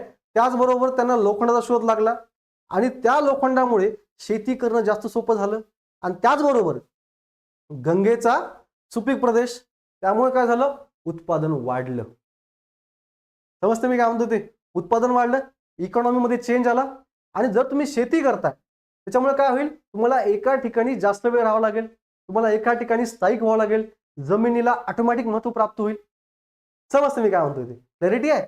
तर मग या इकॉनॉमीच्या बदलामुळे आपोआप आपल्याला समाजामध्ये, अर्थव्यवस्थेमध्ये, धर्मव्यवस्थेमध्ये आणि राजकीय व्यवस्थेमध्ये बदल झालेले पाहायला मिळतात. म्हणजे याआधी जे युद्ध गायींसाठी व्हायचे तेच युद्ध आता जमिनीसाठी होतील. बरोबर आहे. मग आता राजा जमिनी वाटेल का? त्या अजिबात वाटणार नाही. का नाही वाटणार? कारण का राजाला आपलं स्थान टिकवून ठेवायचे. ठीक आहे. आणि ते स्थान टिकवून ठेवण्यासाठी त्याला कोणाची गरज आहे? ब्राह्मणाची गरज आहे. कारण का ब्राह्मण म्हणणार आहे की राजा जो आहे तो देवाचा दूत आहे. देवाने त्याला जमिनीवरती पाठवलं राज्य करण्यासाठी. याआधी असं होतं का? अजिबात नव्हतं. सगळे समान होते. ठीक आहे. राजाकडे कुठल्या प्रकारचं सैन्य बघायला भेटत नाही. या ठिकाणी राजा स्वतःचं सैन्य मेंटेन करायला लागलेला आहे. सगळ्या गायी ज्या मिळवल्या त्या आपापसाने वाटून घेतल्या. टॅक्स द्यायची गरज आहे का? अजिबात नाहीये. या ठिकाणी तुम्ही शेती करताय, उत्पन्न जास्त करताय, त्याचबरोबर राजा आर्मी मेंटेन करतोय. राजा काय घेईल? टॅक्स घेईल, कर वसूल करेल. एकदा का राजाने कर वसूल करण्यास सुरुवात केला, राजाची पॉवर वाढेल. क्लॅरिटी आहे. आणि तो समाजामध्ये अधिक उच्च स्थानावर जाऊन पोहोचेल. याआधी राजा आपल्यापैकीच एक आहे. समजते मी काय म्हणतोय ते? पण इथं राजा आपल्यापैकी एक नाही आहे. राजा देवाने पाठवलेला दूत आहे किंवा ती देवाची सावली आहे. चंद्रवंशी, सूर्यवंशी अशा प्रकारच्या वंशामधून जन्म घेतलेला आहे. आणि क्षत्रिय असल्यामुळे जन्मजात त्याला राज्य करण्याचा अधिकार आहे. अशा प्रकारचे कन्सेप्ट आपल्याला उत्तर वैदिक कालखंडामध्ये आलेले बघायला भेटतात. ठीक आहे. त्यामुळे एक गोष्ट लक्षात ठेवायची, जे काही बदल झाले समाजामध्ये असतील, धर्मामध्ये असतील, राजकीय व्यवस्थेमध्ये असतील, ते फक्त एकाच गोष्टीमुळे झाले की इकॉनॉमीमध्ये चेंज झाल्यामुळे बाकी सगळ्या गोष्टींमध्ये चेंज होतो. आणि इतिहासामध्ये नेहमी लक्षात ठेवायचं, आपल्या इतिहासामध्ये समाज, पॉलिटी, इकॉनॉमी सगळ्या गोष्टी टप्प्याटप्प्याने चेंज झाल्यात. आणि या चेंज कशामुळे झाल्यात? एकाच गोष्टीमुळे, ते म्हणजे अर्थव्यवस्थेमध्ये बदल झाल्यामुळे. कॉमन सेन्सची गोष्ट आहे. त्यामुळे सगळे बदल आपण कुठे लिंक करायचे? अर्थव्यवस्थेला लिंक करायचे. क्लॅरिटी आहे.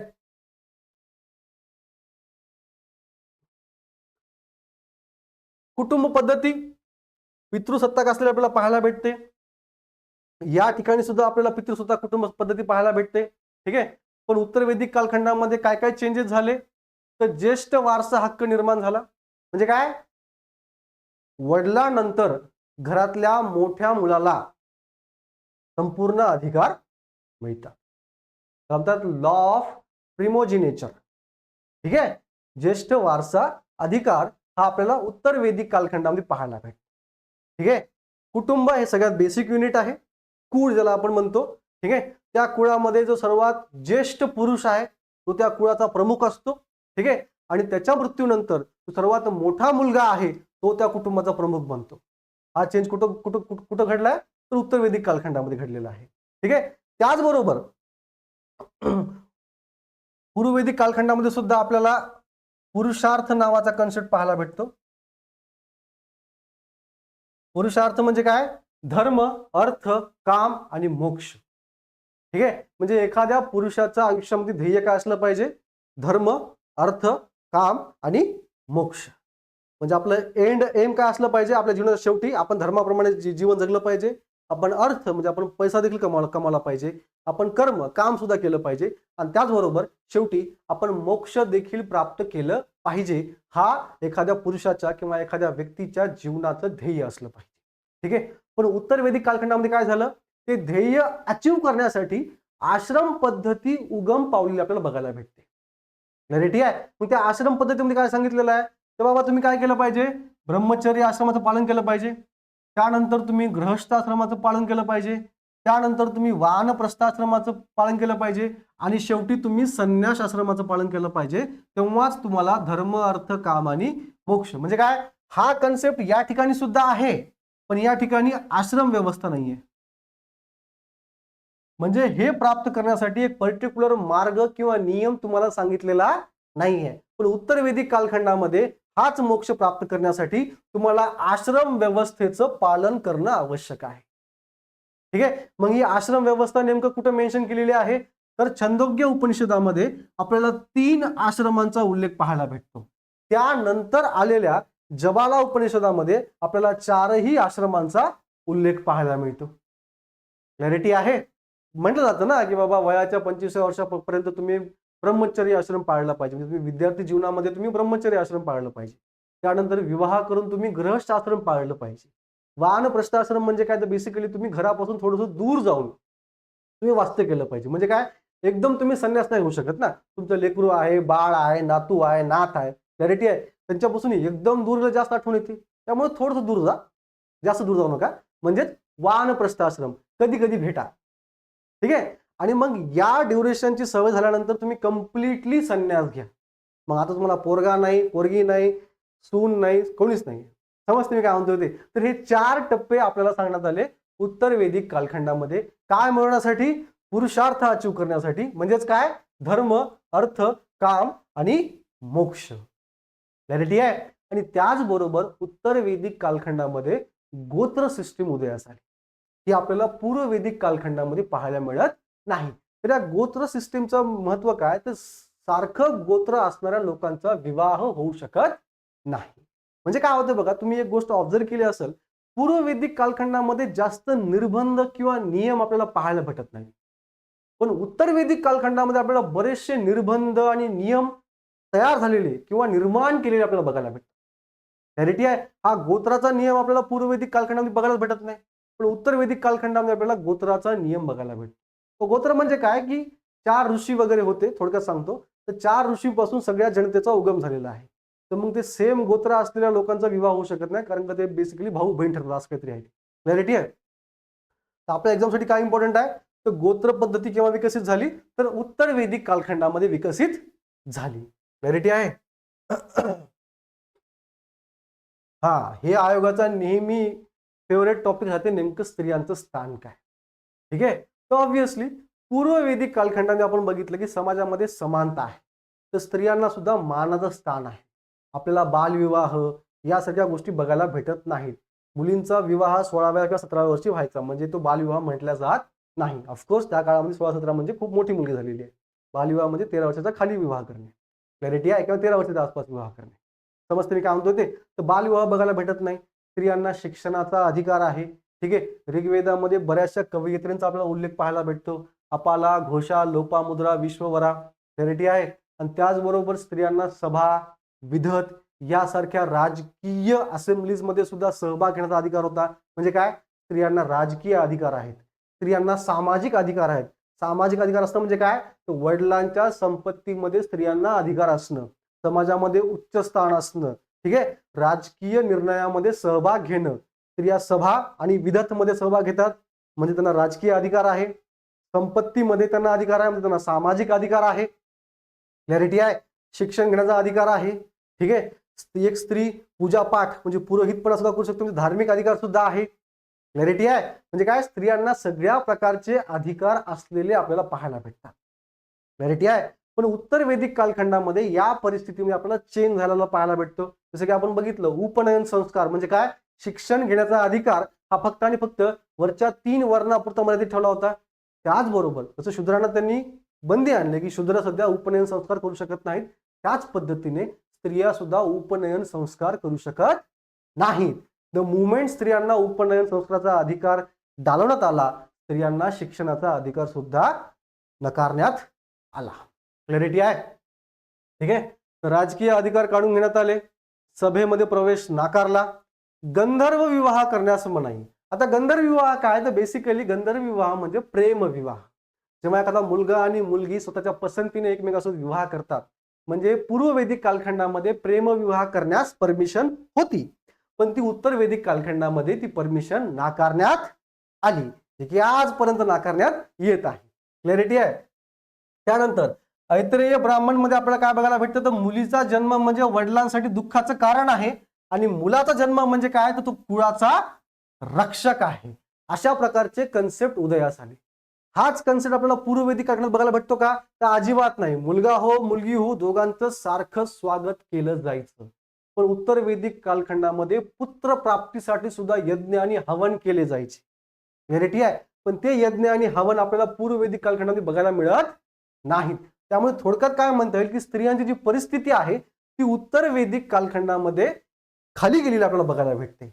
सेम जसं मी म्हटलं, स्त्रियांना उपनयन संस्काराचा अधिकार नाकारण्यात आला. ठीक आहे. शिक्षणाचा अधिकार नाहीये, पण काही गोष्टी अपवाद आहेत, जसं की गार्गी आणि यज्ञावल्की या 2 कवयित्री आहेत. त्याचा सोर्स काय? विहादारण्यक उपनिषद मध्ये या दोघींचा संवाद आहे. त्यावरून आपल्याला समजतं की काही अपवाद होते ज्या ठिकाणी स्त्रियांनी शिक्षण घेतलेलं होतं, आणि त्याचबरोबर स्त्रियांना पित्याच्या संपत्तीतून वगळण्यात आलं. आता स्त्रियांना पित्याच्या संपत्तीमध्ये आपला अधिकार सांगता येत नाही. म्हणजे काय? एकंदरीतच स्त्रियांचे राजकीय, सामाजिक आणि धार्मिक अधिकार उत्तर वैदिक कालखंडामध्ये काढून घेतलेले आपल्याला पाहायला मिळतात. ठीक आहे. सती आणि बालविवाह आहे का? पूर्व वैदिक कालखंडामध्ये नाही आहे. आणि त्याचबरोबर उत्तर वैदिक कालखंडामध्ये सुद्धा सती आणि बालविवाह आपल्याला पाहायला भेटत नाही. क्लॅरिटी आहे? समजतंय? पण एकंदरीत काय झालं होतं, स्त्रियांची जी परिस्थिती आहे किंवा समाजामध्ये स्थिती आहे, जे मानाचं स्थान त्यांना मिळायचं ते आता मिळत नव्हतं, कारण का ते आता दुय्यम दर्जावरती घसरल्या होत्या पुरुषापेक्षा. ठीक आहे. आधीपासून संस्कृती किंवा समाज हा पुरुष प्रधान असलेला आपल्याला पाहायला भेटतो, पण उत्तर वैदिक कालखंडामध्ये पुरुषांचं डॉमिनन्स किंवा वर्चस्व हे अधिक जास्त वाढलं आणि स्त्रियांना असलेले अधिकार सुद्धा त्यांनी काढून घेतले. म्हणजे अजून जास्त दुय्यम दर्जा स्त्रियांना देण्यात येऊ लागला. क्लॅरिटी आहे? तर 2019 मध्ये हा प्रश्न आलेला आहे. ठीक आहे. काय म्हणतो प्रश्न? खालीलपैकी कोणत्या विद्वान स्त्रिया ऋग्वेद काळाशी संबंधित होत्या? जसं आपण बघितलेलं आहे. अपाला, घोषा, लोपामुद्रा आणि विश्ववरा. विश्ववरा आहे, अपाला आहे, लोपामुद्रा आहे आणि घोषा आहे. म्हणजे काय? वरीलपैकी सर्व. क्लॅरिटी आहे? नेक्स्ट, विवाह पद्धती कशा प्रकारची आहे? तर ऋग्वेदिक कालखंडामध्ये ऑब्विसली वर्ण तुम्ही बदलू शकता. म्हणजे काय? तुम्ही आंतरवर्णीय विवाह सुद्धा करू शकता. म्हणजे एखादी ब्राह्मण मुलगी एखाद्या शूद्र मुलाशी विवाह करू शकते. एखादा ब्राह्मण मुलगा शूद्र मुलीशी देखील विवाह करू शकतो. कारण का? वर्ण तुम्ही चेंज करू शकता. तुमच्या जन्मावरती नाही, तर तुमच्या व्यवसायावरती आधारित आहे. बरोबर आहे? म्हणजे विवाहानंतर सुद्धा तुम्ही तुमचा वर्ण चेंज करू शकता. काय ना, तुम्हाला फक्त तुमचं ऑक्युपेशन म्हणजे काय? व्यवसाय बदलायचा. एकदा का तुम्ही व्यवसाय चेंज केला, तुमचा वर्ण देखील चेंज झाला. कॉमन सेन्सची गोष्ट. त्यामुळे विवाहावरती जास्त आपल्याला निर्बंध बघायला भेटत नाहीत. तर मेन मुद्दा काय आहे? तो बाबा मोनोगॅमी होती का पॉलिगॅमी होती?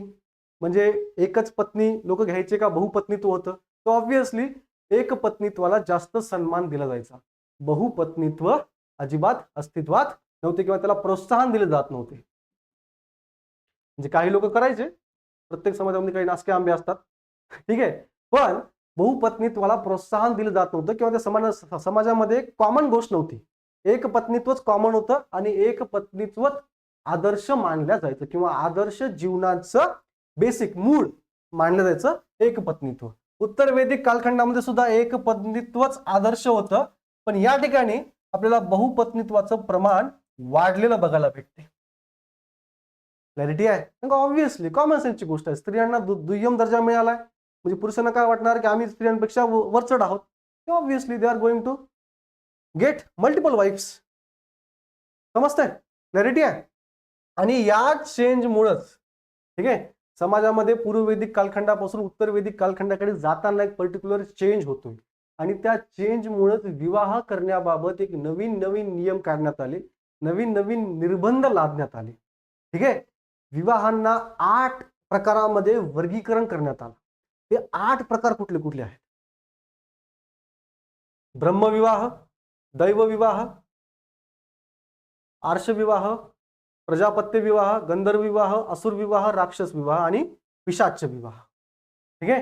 हे वर्गीकरण आपल्याला पूर्व वैदिक कालखंडामध्ये पाहायला भेटत नाही, पण उत्तर वैदिक कालखंडामध्ये विवाह हा 8 भागांमध्ये विभागलेला आहे. त्यातले जे वरचे 4 आहेत ते समाजाला मान्य होते, खालचे 4 जे आहेत ते समाजामध्ये मान्य केल्या जात नव्हते. तर ब्रह्मविवाह म्हणजे काय की मुलाचे आणि मुलीचे आई वडील विवाह ठरवतात. ठीक आहे. आणि त्या विवाहामध्ये कुठल्याही प्रकारचा हुंडा किंवा कुठलाही निधी किंवा शुल्क न घेता मुलीचे वडील एका चांगल्या मुलाला आपली मुलगी देतात. ब्रह्मविवाह हा सगळ्यात मान्य विवाह होता, म्हणजे जास्तीत जास्त त्याला मान्यता मिळायची. त्याला आपण आजच्या काळामध्ये अरेंज मॅरेज म्हणतो, पण आपण हुंडा घेतो. क्लॅरिटी आहे? तो हुंडा या ठिकाणी अवेलेबल नाहीये. दैवविवाह म्हणजे काय? ऋग्वेदिक कालखंडामध्ये किंवा वैदिक कालखंडामध्ये यज्ञ आणि हवन यांना जास्त महत्व होतं. आणि यज्ञ आणि हवन केल्यानंतर तो पुरोहित आहे किंवा तो ब्राह्मण आहे, तो काय घ्यायचा? दक्षिणा घ्यायचा. मग एखाद्या आवळी काय करायचे? दक्षिणा देण्याऐवजी आपली मुलगीच त्याला देऊन टाकायची, बाबा हे घ्या, तुम्ही विवाह करा. त्या विवाहाला काय म्हणतात? दैवविवाह. क्लॅरिटी आहे? हा सुद्धा मान्य आहे. नेक्स्ट कुठला आहे? आर्षविवाह. या ठिकाणी काय केलं जातं? मुलगा हुंडा मागत नाही, तर मुलीचे वडील वधू शुल्क घेतात. म्हणजे मुलाच्या आई वडिलांकडून गाय किंवा बैलजोडी असं काहीतरी घ्यायचं, त्याच्या बदल्यामध्ये आपली मुलगी कन्या देणे किंवा कन्यादान करणे, हा सुद्धा मान्यता प्राप्त विवाह आहे. ठीक आहे. पुढचा काय? प्रजापत्य विवाह. म्हणजे या ठिकाणी काय की सगळ्या शपथा मंत्रसही मंत्रपित सगळे उच्चारायचे, पण वधू मूल्य न घ्यायचं. म्हणजे काय? या ठिकाणी मुलीचे वडील मुलाकडून काहीही घेत नव्हते. क्लॅरिटी आहे? या विवाहाला काय म्हणतात? प्रजापत्य विवाह. हा देखील मान्यता प्राप्त विवाह आहे. नेक्स्ट काय? गंधर्व विवाह. म्हणजे काय? प्रेम विवाह. या ठिकाणी आई वडिलांचा काही संबंध येत नाही, मुलाला मुलगी पसंत, मुलीला मुलगा पसंत, लेट्स गो. काय? हा सहन केला जात होता. हा मान्यता प्राप्त होता का? नाही. पण काही ठिकाणी आपल्याला सहन केलेला बघायला मिळतो. पण त्याला मान्यता आहे का? अजिबात नाही आहे. आता इथून पुढचे जे विवाह आहेत ना, ते समाजामध्ये अजिबात मान्य केले जात नव्हते. नेक्स्ट काय? आसुर विवाह. या ठिकाणी लिटरली मुलीची खरेदी करायची. आता याच्यापासून वेगळा, या ठिकाणी तुम्ही वधू शुल्क दिले, पण या ठिकाणी आई वडिलांच्या मान्यतेने झालेलं आहे. या ठिकाणी आई वडिलांच्या मान्यतेने झालेलं नाही आहे, किंवा मुलीच्या वडिलांनी फक्त पैशाच्या लोभापायी मुलीला विकलेला आहे. फरक आहे, थोडी सेम नाही आहे. समजतंय? फक्त आणि फक्त पैशाच्या किंवा संपत्तीच्या लोभापायी आपल्या मुलीला विकणे आणि एखाद्या व्यक्तीने मुलगी विकत घेणे फक्त आणि फक्त आपल्या संपत्तीच्या बळावर. एखाद्या माणसाकडे जास्त संपत्ती आहे, तो जास्त वधू विकत घेऊ शकतो. आलं ना बहुपत्नीत्व? आणि तेच आपण बघितलं होतं की उत्तर वैदिक कालखंडामध्ये बहुपत्नीत्वाचं प्रमाण आपल्याला वाढलेलं बघायला भेटते. क्लॅरिटी आहे? तर हा सुद्धा अमान्य होता. ठीक आहे. राक्षस विवाह काय? तर बळजबरीने किंवा अपहरण करून केलेला विवाह. ते काय? किंवा बळजबरी करायची, मुलीची इच्छा नाहीये, ठीक आहे, पण आपल्याला मुलगी आवडलेली आहे, किडनॅप करायचं आणि लग्न करायचं. हा मान्यता प्राप्त आहे का? तर अजिबात नाही आहे. पण काही ग्रंथांमध्ये क्षत्रियांना हा विवाह करण्यापासून मुभा देण्यात आलेली आहे. कारण का क्षत्रियांना राजकीय कारणासाठी काही गोष्टी कराव्या लागतात. ठीक आहे. त्यामुळे त्यांना या क्षेत्रामध्ये लिबर्टी असणं फार आवश्यक आहे. नेक्स्ट काय? पिशाच विवाह. अतिशय घृणास्पद असलेला विवाहाचा प्रकार आहे. हा अजिबात मान्य केला जात नव्हता आणि अतिशय खालच्या दर्जाचा विवाह आहे. या विवाहामध्ये बेसिकली काय? मुलगी नशेमध्ये असताना किंवा मानसिक दृष्ट्या स्टेबल नसताना जबरदस्तीने, म्हणजे बेसिकली रेप टाईप, ठीक आहे, हा विवाह आहे. आणि हा विवाह अजिबात मान्य नाहीये. हा सर्वात निकृष्ट प्रकार आहे विवाहाचा. क्लॅरिटी आहे? तरी सिस्टीम समजून घ्या. पूर्व वैदिक कालखंडामध्ये विवाहामध्ये काही जास्त नियम वगैरे बघायला भेटत नाही. उत्तर वैदिक कालखंडामध्ये जसा समाज वाढत गेला, जसं लोकांनी एका ठिकाणी स्थायिक होऊन राहण्यास सुरुवात केली, तसं अर्थव्यवस्था चेंज झाली. विवाहामध्ये सुद्धा बरेचसे नियम आणि बरेचसे प्रकार आलेले आपल्याला बघायला मिळतात. क्लॅरिटी आहे? वरचे चार जे आहेत ते मान्य आहेत आणि खालचे चार जे आहेत ते अजिबात मान्य नाही आहेत. क्लॅरिटी आहे? यस. सामाजिक व्यवस्था क्लिअर आहे? I hope. काही डाऊट असतील तर कमेंट सेक्शन मध्ये टाका, आपण ते सॉल्व्ह करू. नेक्स्ट काय? राजकीय आणि प्रशासकीय व्यवस्था. तर पूर्व वैदिक कालखंडामध्ये जसं मी ऑलरेडी डिस्कस केलंय की टोळ्या होत्या, आदिवासी लोक होते, ते एका ठिकाणी स्थायिक होत नव्हते. म्हणजे राजकीय जीवन काय असेल? टोळी असेल, म्हणजे 100, 500, 1000 लोक एका टोळीमध्ये असतील. क्लॅरिटी आहे? कुठलाही राजकीय निर्णय घ्यायचा असतील तर ते काय भेटतील? आपली मीटिंग बोलवतील. त्या मीटिंगला नाव काय दिलं? सभा, समिती आणि विधत. चर्चा करून निर्णय घेतील. म्हणजे काय? एका पद्धतीने आपल्याला लोकशाही बघायला भेटते. समजते काय म्हणतो? ते टोळी स्वरूप आहे ना, आदिवासी स्वरूप आहे. सभा, समिती आणि विधतला महत्व आहे का नाही आहे? या ठिकाणी सगळे लोक यायचे आणि या सभेमध्ये, या समितीमध्ये स्त्रियांना सुद्धा बसण्याची परवानगी आहे, मतदान करायची परवानगी आहे. म्हणजे सगळे लोक चर्चा करून, डिस्कस करून, विचार विनिमय करूनच निर्णय घेतल्या जात होते. म्हणजे लोकशाहीची मूल्य आपल्याला या ठिकाणी पाहायला भेटतात. राजा आहे पण तो आपल्यापैकी एक आहे. राजाचं काम काय? तर फक्त आणि फक्त युद्धामध्ये नेतृत्व करणे. राजाला कुठला महाल वगैरे बघायला भेटत नाही किंवा राजा दैनंदिन प्रशासनामध्ये भाग घेत नाही. राजाला काही महत्वाच्या अर्थ म्हणजे काय त्याला आर्मी नाहीये, ठीक आहे. राजा आपल्यापैकीच एक आहे, फक्त युद्धामध्ये सगळ्यांच्या समोर उभं टाक, दॅट्स इट. काही विशेष अधिकार आहेत का? अजिबात नाहीये. काही गायी जिंकल्या, सगळ्यांमध्ये इक्वल डिस्ट्रीब्युशन आहे, म्हणजे समान वाटप आहे. मग राजाकडे काय अतिरिक्त संपत्ती आहे का? महाल आहे का? सैन्य आहे का? अजिबात नाही आहे. लोकशाही पद्धतीची गोष्ट आपल्याला या ठिकाणी बघायला भेटते, ठीक आहे. तर प्रशासकीय व्यवस्था कशा प्रकारची आहे? कुळ म्हणजे काय? एखादं कुटुंब हे सगळ्यात बेसिक युनिट आहे तुमच्या प्रशासकीय विभागाचे. क्लॅरिटी आहे. त्याच्यानंतर ग्राम, एक कुटुंब, कुटुंबाचा कोण असतो? कुटुंब प्रमुख, त्याला आपण काय म्हणतो? कुलपा, ठीक आहे. असे अनेक कुटुंब मिळून काय होतं? एक ग्राम म्हणतं, म्हणजे एक गाव. त्याचा प्रमुख कोण आहे? ग्रामिणी, ठीक आहे. याला मिलिटरी कामं सुद्धा दिलेली आहेत, म्हणजे युद्धाच्या वेळी त्या गावाचं तू नेतृत्व कर, ठीक आहे. अशा अनेक ग्रामाचा मिळून काय तयार होतो? विश, प्रमुख कोण आहे? विश्वपती, ठीक आहे. आणि अशा अनेक विषयांचा मिळून एक जन तयार होतो, प्रमुख कोण आहे? राजन किंवा गोपा. गोपा म्हणजे काय? गायींचं रक्षण करणारा. क्लॅरिटी आहे. या काळात संपत्ती काय? तर गायी आणि गुरेढोरे ही आपली संपत्ती आहे. राजाचं काम काय? तर गायींचं संरक्षण करणं. तर अशा प्रकारे आपल्याला एक प्रशासकीय रचना बघायला भेटते पूर्व वैदिक कालखंडामध्ये. उत्तर वैदिक कालखंडामध्ये सुद्धा ही रचना ऍज इट इज कंटिन्यू झाली.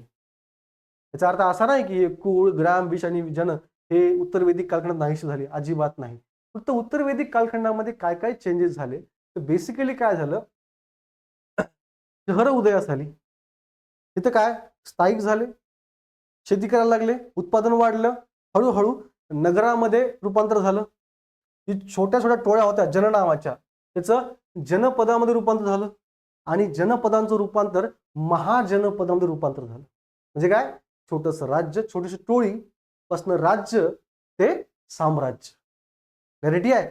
हा चेंज आपल्याला बघायला भेटतो, ठीक आहे. म्हणूनच उत्तर वैदिक कालखंडानंतर नेक्स्ट आपला टॉपिक काय? महाजनपदे. आणि त्या महाजनपदामध्ये बौद्धिझम आणि जैनिझम ही प्रोसेस आहे, आणि या प्रोसेसला या ठिकाणी स्टार्ट झालेली आहे. समजते मी काय म्हणतो? ते राजाचं स्थान जे आहे ते हेरिडिटरी बनलं. म्हणजे काय? आता मी राजा आहे, माझा मुलगाच राजा होईल, त्याच्यानंतर त्याचा मुलगाच राजा होईल, म्हणजे माझ्याच कुटुंबामध्ये राजे पण कंटिन्यू राहील. या ठिकाणी सुद्धा तसंच होतं, पण वेळ पडली तर सभा आणि समिती निवडणुका घेऊन नवीन राजा निवडून देत होते. म्हणजे काय? तुमच्या नंतर तुमचा मुलगाच राजा बनेल ती शाश्वती आहे का पूर्व वैदिक कालखंडामध्ये? अजिबात नाही आहे. पण उत्तर वैदिक कालखंडामध्ये ती शाश्वती तुम्हाला आहे, तुमचंच कुटुंब कंटिन्युअसली गादीवरती बसणार आहे. क्लॅरिटी आहे. मग या ठिकाणी राजानं आपली सत्ता किंवा आपली पॉवर दाखवण्यासाठी वेगवेगळे राज्याभिषेक किंवा वेगवेगळे यज्ञ करण्यास सुरुवात केली. जसं की आपण बघतो राजसूय यज्ञ, अश्वमेध यज्ञ. हे यज्ञ का केले जायचे?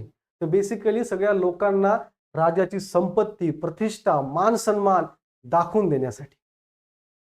समजते मी काय म्हणतो ते? हे आपल्याला या ठिकाणी बघायला भेटत नाही, कारण राजा आपल्यातलाच एक आहे. पण या ठिकाणी राजा आपल्यातला एक आहे का? नाही आहे. राजा देवानं पाठवलेला व्यक्ती आहे, राज्य करणं हा त्याचा अधिकार आहे. समजतंय? ठीक आहे. तर एव्हिडन्स काय? तर ऐत्रेय ब्राह्मणामध्ये आपल्या राज्याच्या उत्पत्तीचं आणि राज्य व्यवस्थेचं वर्णन केलेलं आपल्याला या ठिकाणी पाहायला मिळतं. कुठल्याच्यामध्ये? ऐत्रेय ब्राह्मणामध्ये. समजतंय? हा चेंज समजून घ्या, ठीक आहे. जसं मी आधी राजाला राजन किंवा गोपा म्हटलं जायचं. सामान्यतः वंश परंपरागत आहे, परंतु ऍब्सोल्यूट आहे का? अजिबात नाहीये. तर मुख्य कार्य काय? टोळीचं रक्षण करणं आणि युद्धामध्ये नेतृत्व करणं, बस. तो नियमित कर घेतो का? नाही. मग तेवढा आर्मी असेल का? नाही. पॉवर असेल का? अजिबात नाही. लोक त्याला स्वइच्छेने बळी द्यायचे, स्वइच्छेने द्यायचे. बळी म्हणजे काय? नजराणा. बळी म्हणजे कोणाला मारायचं नाही, लोकांची इच्छा, गिफ्ट. बाबा हे घे गिफ्ट देणं आपली इच्छा आहे. टॅक्स कंपल्सरी आहे, ठीक आहे. तर मग हा टॅक्स या ठिकाणी कंपल्सरी बनला. जे गिफ्ट होतं त्याला राजाने कंपल्सरी केलं, का तर नाव तुम्हाला टॅक्स देणं ही एक कंपल्सरी गोष्ट आहे. क्लॅरिटी आहे. आणि त्या टॅक्स मधून राजानं आर्मी मेंटेन करणं सुरुवात केली. जसं का आर्मी मेंटेन करण्यास सुरुवात केली, राजा पॉवरफुल बनला. आता राजाला कोणी चॅलेंज करू शकतं का? अजिबात नाही आहे, ठीक आहे. समजून घ्या. बेसिकली राजा आणि ब्राह्मण म्हणजे क्षत्रिय आणि ब्राह्मण या दोघांमधली ही एक आपण म्हणू शकतो कूटनीती आहे. समजून घ्या. जसं हे गायींचं डिस्ट्रीब्युशन करायचे कोण करणार? तो ब्राह्मण, पुरोहित आणि राजा.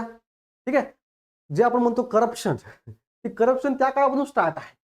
क्लॅरिटी आहे. गायींचं डिस्ट्रीब्युशन करताना करप्शन. ठीक आहे. ब्राह्मणांनी काय केलं? तू राजा बन, पण तू राजा बनण्यासाठी तुला राज्याभिषेक करणं आवश्यक आहे, वेगवेगळे यज्ञ करणं आवश्यक आहे, आणि ते यज्ञ फक्त आणि फक्त मीच करू शकतो. म्हणजे काय? राजाला ब्राह्मणाची गरज आहे आणि ब्राह्मणाला राजाची गरज आहे. समजतंय? क्लॅरिटी आहे. आता राजाला ब्राह्मणाची काय गरज आहे? की मी या गादीवरती बसलोय आणि गादीवरती बसण्याचा अधिकार मला आहे, की लोकांना पटवून कोणी दिला? ब्राह्मणाने दिला. धर्मशास्त्रामध्ये असं लिहिलेलं आहे की देवाने पाठवलेला हा व्यक्ती आहे, त्याचा वंश जे आहे तो डिव्हाइन ओरिजिनचा आहे, त्यामुळे याला गादीवर बसण्याचा अधिकार आहे. हे कोण म्हटलं? ब्राह्मणाने म्हटलं. लोक म्हणले हा हा तुम्ही आमचे राजे, तुम्ही आमचे महाराज. क्लॅरिटी आहे. मग ब्राह्मणांनी सपोर्ट कोणाला केला? क्षत्रियांना. तू गादीवरती बस. आणि क्षत्रियांनी ब्राह्मणांना हा यज्ञपिज्ञ तूच कर, तुला मी भरपूर दान देतो, तुला मी जमिनी दान देतो, गायी दान देतो. मग दोघांनी काय केलं? आपापसामध्ये अनुसंधान बांधलंय आणि वैश्य आणि शूद्र लोकांवरती अत्याचार करण्यास सुरुवात केलेली आहे. क्लॅरिटी आहे. आता पूर्ववेदिक कालखंडामध्ये आपण बघतो सभा आणि समिती होती. आता काय झालं? राजा पॉवरफुल बनलाय. मग सभा आणि समितीला काही महत्व उरेल का? अजिबात नाही. फॉर्मॅलिटी आहे. ठीक आहे. त्यातली विदत जी आहे ती कालांतराने नाहीशी झाली होती. स्त्रियांना ऑलरेडी आपण सहभाग नाकारलाय. सभा, समिती आणि विदत या 3 असेंब्ली बघायला भेटतात. सभा आणि समितीचं महत्व कमी झालं, विदत तर नाहीशी झाली. क्लॅरिटी आहे. म्हणजे जे लोकशाही स्वरूपात तुम्ही निर्णय घ्यायचे ते कालांतराने लोप पावत चाललेलं आहे. आता निर्णय कोण घेते? राजा. आणि निर्णय घेण्यासाठी जे नियम आहे किंवा जे शास्त्र आहे ते कोण सांगते? ब्राह्मण. क्लॅरिटी आहे. क्षत्रिय आणि ब्राह्मणांचं वर्चस्व फार मोठ्या प्रमाणे वाढण्यात आलं. जसं मी म्हणलं, राजाने नियमित कर घेतले, सैन्य बाळगले. आता राजाची सत्तेची वाढ झाली, त्यामुळे काय झालं? सरकारी यंत्रणा वाढली, नवीन नवीन अधिकारी, ब्युरोक्रॅटिक सिस्टीम, ऍडमिनिस्ट्रेटिव्ह सिस्टीम उदयास आली. ठीक आहे. विदत पूर्णपणे नाहीशी झाली. ठीक आहे. आणि राजाने काय केलं? राजविश्वज्ञान, सार्वभौमी, एकारथ अशा वेगवेगळ्या पदव्या, उपाधी धारण करण्यास सुरुवात केली. का? स्वतःचं वर्चस्व सिद्ध करण्यासाठी, स्वतःची प्रतिष्ठा सिद्ध करण्यासाठी. क्लॅरिटी आहे. पूर्ववैदिक कालखंडामध्ये जे प्रशासकीय व्यवस्था आहे सिंपल आहे. आपल्याला फक्त 3 अधिकाऱ्यांचा उल्लेख आहे. कुठले कुठले? युवराज म्हणजे जो पुढचा राजा होणार आहे, पुरोहित जे ब्राह्मण, आणि सेनापती म्हणजे सेनानी जो सैन्याचा प्रमुख आहे. पण उत्तर वैदिक कालखंडामध्ये वेगवेगळे पद निर्माण झाले. का? कारण का राज्याचा विस्तार झाला ना. क्लॅरिटी आहे. तर मग ते वेगवेगळे पद जे उदयास आले ते कुठले कुठले होते? सेनानी म्हणजे काय? हे लक्षात ठेवा, हे पाठ करा, याच्यावरती क्वेश्चन आयोग विचारू शकते मॅच द पेअर मध्ये. म्हणजे कोण? सेना प्रमुख. भागदूक म्हणजे कोण? कर गोळा करणारा. कारण का उत्तर वैदिक कालखंडामध्ये राजा हा नियमितपणे कर गोळा करतोय. संग्रहित्री म्हणजे कोण? खजिनदार. व्रजपती म्हणजे गोठ्यांचा प्रमुख. जीवग्रभ म्हणजे कोण? पोलीस अधिकारी. क्षत्रिय म्हणजे क्षत्रिय म्हणजे कोण? राजाचा खाजगी कारभारी. अक्षवप म्हणजे निरोप्या. व्रजपती सेम झालं या ठिकाणी. पूरपती म्हणजे काय? मातीच्या किल्ल्यांचा सेनापती. स्थापती प्रांतप्रमुख. सतपती 100 गावांचा प्रमुख. क्षेत्रसाध पेरणीसाठी जमिनीच्या भूखंडाचा वितरक. आणि सूत किंवा सारथी म्हणजे शाही सारथी. ही वेगवेगळे नवीन अधिकारी, ही वेगवेगळे नवीन पद उत्तर वैदिक कालखंडामध्ये उदयास आलेली पाहायला भेटतात. क्लॅरिटी आहे. ठीक आहे. तर ऋग्वेदिक कालखंडामध्ये एक महत्वाची घटना घडली, दशराधनी युद्ध. म्हणजे 10 राजांमध्ये युद्ध झालं. ही घटना ऋग्वेदामध्ये घडली बरं का. म्हणजे सुरुवातीच्या कालखंडामध्ये, म्हणजे पूर्व वैदिक कालखंडामध्ये. काय ड्युरेशन आहे? 1500 BC ते 1000 BC. ठीक आहे. 10 राजांमध्ये युद्ध घडलं होतं. कुठं? तर कुठं? परुष्णी म्हणजे रावी नदीच्या किनाऱ्यामध्ये. ठीक आहे. भरत वंशाचा राजा सुदास याने काय केलं? पुरोहित म्हणून गुरु वशिष्ठांची नेमणूक केली. ठीक आहे. त्यामुळे विश्वामित्राला राग. ठीक आहे. आणि विश्वामित्रांनी काय केलं? 5 वेगळ्या आर्य टोळ्या आणि 5 नॉन आर्यन टोळ्या, म्हणजे जे आर्य नाही आहेत अशा 10 टोळ्यांना एकत्र करून सुदासवरती आक्रमण केलं, जो की भरत वंशाचा होता. या युद्धामध्ये सुदास विजयी झाला. ठीक आहे. आणि त्यानं स्वतःचं वर्चस्व प्रस्थापित केलं. ठीक आहे. तर या ठिकाणी 5 आर्य टोळ्या कुठल्या कुठल्या आहेत? पुरु, यदु, तुर्वसा, अनु, द्रुह. बिगर आर्य टोळ्या कुठल्या कुठल्या आहेत? अलिन, पखत, भालना, शिवा आणि विषाणीन. क्लॅरिटी आहे. या ठिकाणी एक इम्पॉर्टंट गोष्ट अशी आहे की सुदास कुठला आहे? भरत वंशाचा. प्लस या 5 टोळ्यापैकी पुरु आणि भरत या 2 टोळ्यांनी आपापसामध्ये युती केली. सॉरी, पूर्व लिहिलं का मी या ठिकाणी?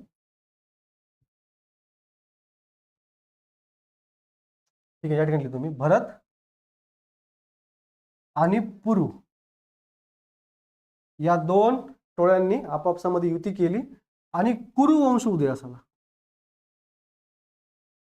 कौरव ना ऐकले? पांडव, कौरव, कुरु वंश. क्लॅरिटी आहे. तो भरत आणि पुरु वंश यांच्यामध्ये यांनी युती केली आणि गंगा रिजन मध्ये, उत्तर वैदिक कालखंडामध्ये गंगा रिजन म्हणजे मध्य भारत, आर्यवर्त या ठिकाणी कुरु वंशाने आपलं अधिपत्य म्हणजे वर्चस्व प्रस्थापित केलं. हस्तिनापूर. क्लॅरिटी आहे. त्यामुळे हे दशराज्ञ युद्ध एक महत्वाची घटना आहे. ठीक आहे. यावरती आयोगाने प्रश्न विचारलेला आहे. काय प्रश्न आहे? दशराज्ञ युद्ध पुढीलपैकी कोणामध्ये घडले होते? कधी आलाय? 2018 मध्ये. कोणात घडले? पुरोहित आणि विश्वामित्र? नाही. विश्वामित्र व भरत जमात, सुदास व वशिष्ठ, पुरु व विश्वामित्र. काय करेक्ट आहे? विश्वामित्र व भरत जमात. कारण का विश्वामित्रांनी काय केलं? 10 टोळ्या एकत्र केल्या आणि भरत जमातचा राजा कोण? सुदास. त्याच्यावरती आक्रमण केलं. क्लॅरिटी आहे? यस. अर्थव्यवस्था. तर ऑब्विसली ऋग्वेदाचं जीवन जे आहे ते आदिवासी आहे किंवा नोमॅडिक आहे किंवा भटका आहे. तर अर्थव्यवस्था सुद्धा भटकी असेल. ठीक आहे. या ठिकाणी आपल्याला कुठला व्यापार बघायला भेटेल का? अजिबात नाही आहे. लोकांचं संपत्ती काय? गायी. म्हणजे युद्ध करणे, एकमेकांच्या गायी पळवणे आणि गायींपासून जे काय उत्पादन मिळते त्याच्यावरती जीवन व्यतीत करणे, या बेसिकली अर्थव्यवस्थेचं मूळ आहे. शेती केली जाते पण ती जास्त अशी लोकप्रिय नाही आहे. फार कमी प्रमाणामध्ये केली जाते. ठीक आहे. यव जे आहे किंवा बार्ली जे आहे ते प्रमुख पीक आहे. ठीक आहे.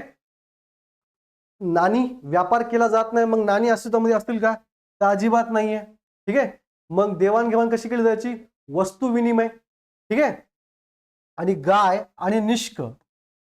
ऑब्विसली गाय संपत्ती आहे तुमची, निष्क म्हणजे सोन्याचे दागिने. ठीक आहे.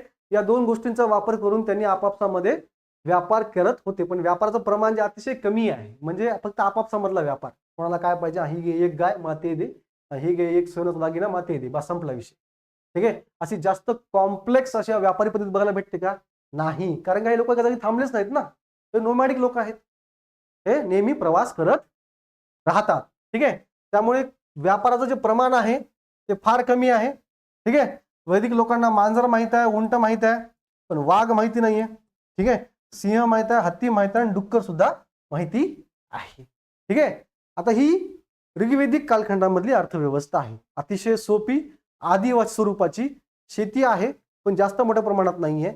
व्यापार फार कमी प्रमाणामध्ये आहे. ठीक आहे. जी काही देवाणघेवाण होतीये ती गायींच्या बदल्यामध्ये होतीये किंवा सोन्याच्या दागिन्याच्या स्वरूपामध्ये होती. त्याला काय म्हणतात? गाय आणि निष्क. क्लॅरिटी आहे. म्हणजे व्यापाराचं प्रमाण फारच कमी आहे. ठीक आहे. पण कम्प्लिटली चेंज झाला, ड्रास्टिक चेंज झाला अर्थव्यवस्थेमध्ये उत्तर वैदिक कालखंडामध्ये. मी काय म्हणलं? अर्थव्यवस्था बदलली की समाज, धर्म, राजकारण सगळं बदलते. क्लॅरिटी आहे. मग अर्थव्यवस्थेमध्ये नेमका मोठा चेंज काय झाला? तर लोखंडाचा शोध केव्हा लागला? 1000 BC, अतरंजी खेडा. त्यामुळे काय झालं? गंगा नदीच्या खोऱ्यामधलं जंगल साफ करणं सोपं झालं. सुपीक जमीन आहे, उत्पादनामध्ये वाढ होईल. ठीक आहे. आणि शेतीच्या उत्पादनामुळे वाढ झाली की शेतीच्या कारणामुळे लोकांना एका ठिकाणी स्थायिक होणं गरजेचं आहे. जसं मुवमेंट लोक एका ठिकाणी स्थायिक झाले, जमिनीचं महत्व वाढलं, जमीन ही संपत्ती बनली. आधी काय होत्या? गायी. आता काय? जमीन. मग आता जी युद्ध होतील जमिनीसाठी होतील. मग जमिनीसाठी युद्ध होते म्हणजे काय? छोटीशी टोळीचं स्वरूप राज्यामध्ये होईल, साम्राज्यामध्ये होईल आणि त्या साम्राज्याचा विस्तार होईल. कारण का राजा आता जमिनीसाठी युद्ध करतोय. कारण का त्या जमिनी तो ब्राह्मणांना दान देतोय. पहिले काय द्यायचा? गायी. आता काय देतोय? जमिनी. क्लॅरिटी आहे. लोकांना नांगर लागवडीची माहिती आहे. प्रूफ काय? शतपथ ब्राह्मणामध्ये उल्लेख आहे. ठीक आहे. नाणी अजूनही वापरला जात नव्हती. अजूनही निष्क आणि शतमान या गोष्टींचा वापर केला जात होता देवाणघेवाण करण्यासाठी. निष्क, शतमान, गाई लक्षात ठेवा. आयोगाने ऑलरेडी प्रश्न विचारलेला आहे. समजते मी काय म्हणतो इथे? ठीक आहे. त्यामुळे अशा फॅक्च्युअल डेटावरती आयोगाने जास्त प्रश्न विचारलेले आहेत. कन्सेप्ट आपल्याला समजून घ्यायचा आहे. चेंज का झालाय आपल्याला समजून घ्यायचा आहे. पण त्याचबरोबर त्या कन्सेप्ट बरोबरच अलाइन असलेले फॅक्च्युअल इन्फॉर्मेशन सुद्धा आपल्यासाठी फार महत्वाची आहे. त्यामुळे त्या फॅक्च्युअल इन्फॉर्मेशनकडे आपण दुर्लक्ष करू शकत नाही. या ठिकाणी व्यापार वाढला, देवाणघेवाण थोड्याफार प्रमाणात वाढली ऋग्वेदिक काळापेक्षा. त्यामुळे आयोगाने प्रश्न काय विचारला? देवाणघेवाण करण्यासाठी कुठल्या चलनाचा वापर केला जात होता? निष्क, शतमान. समजतंय? असं पकडायचं आयोगाला. क्लॅरिटी आहे? थोडक्यात समजून घ्या. संपत्ती काय? गुरेढोरे. श्रीमंत लोकांना काय म्हणायचं? गोमत. व्यापारी लोकांना काय म्हणायचं? पणी. मुख्य पीक काय? यव म्हणजे तुमचं बार्ली आणि जव. बळी दिला जायचा, पण तो ऐच्छिक कर किंवा नजराणा आहे, तो रेग्युलर कर नाही आहे. कुठल्या कुठल्या प्रकारचे व्यवसाय बघायला भेटतात? रथकार म्हणजे रथ बनवणारे, तक्षण सुतार, करमार म्हणजे धातू कामगार, कुलाल म्हणजे कुंभार. कुठली कुठली पिके माहिती होती पूर्ववैदिक कालखंडामध्ये? व्रीही म्हणजे काय? तांदूळ. यव म्हणजे काय? बार्ली. आणि इक्षू म्हणजे काय? ऊस. क्लॅरिटी आहे? समजते? मी आता म्हटलं की उत्तर वैदिक कालखंडामध्ये व्यापार वाढला होता.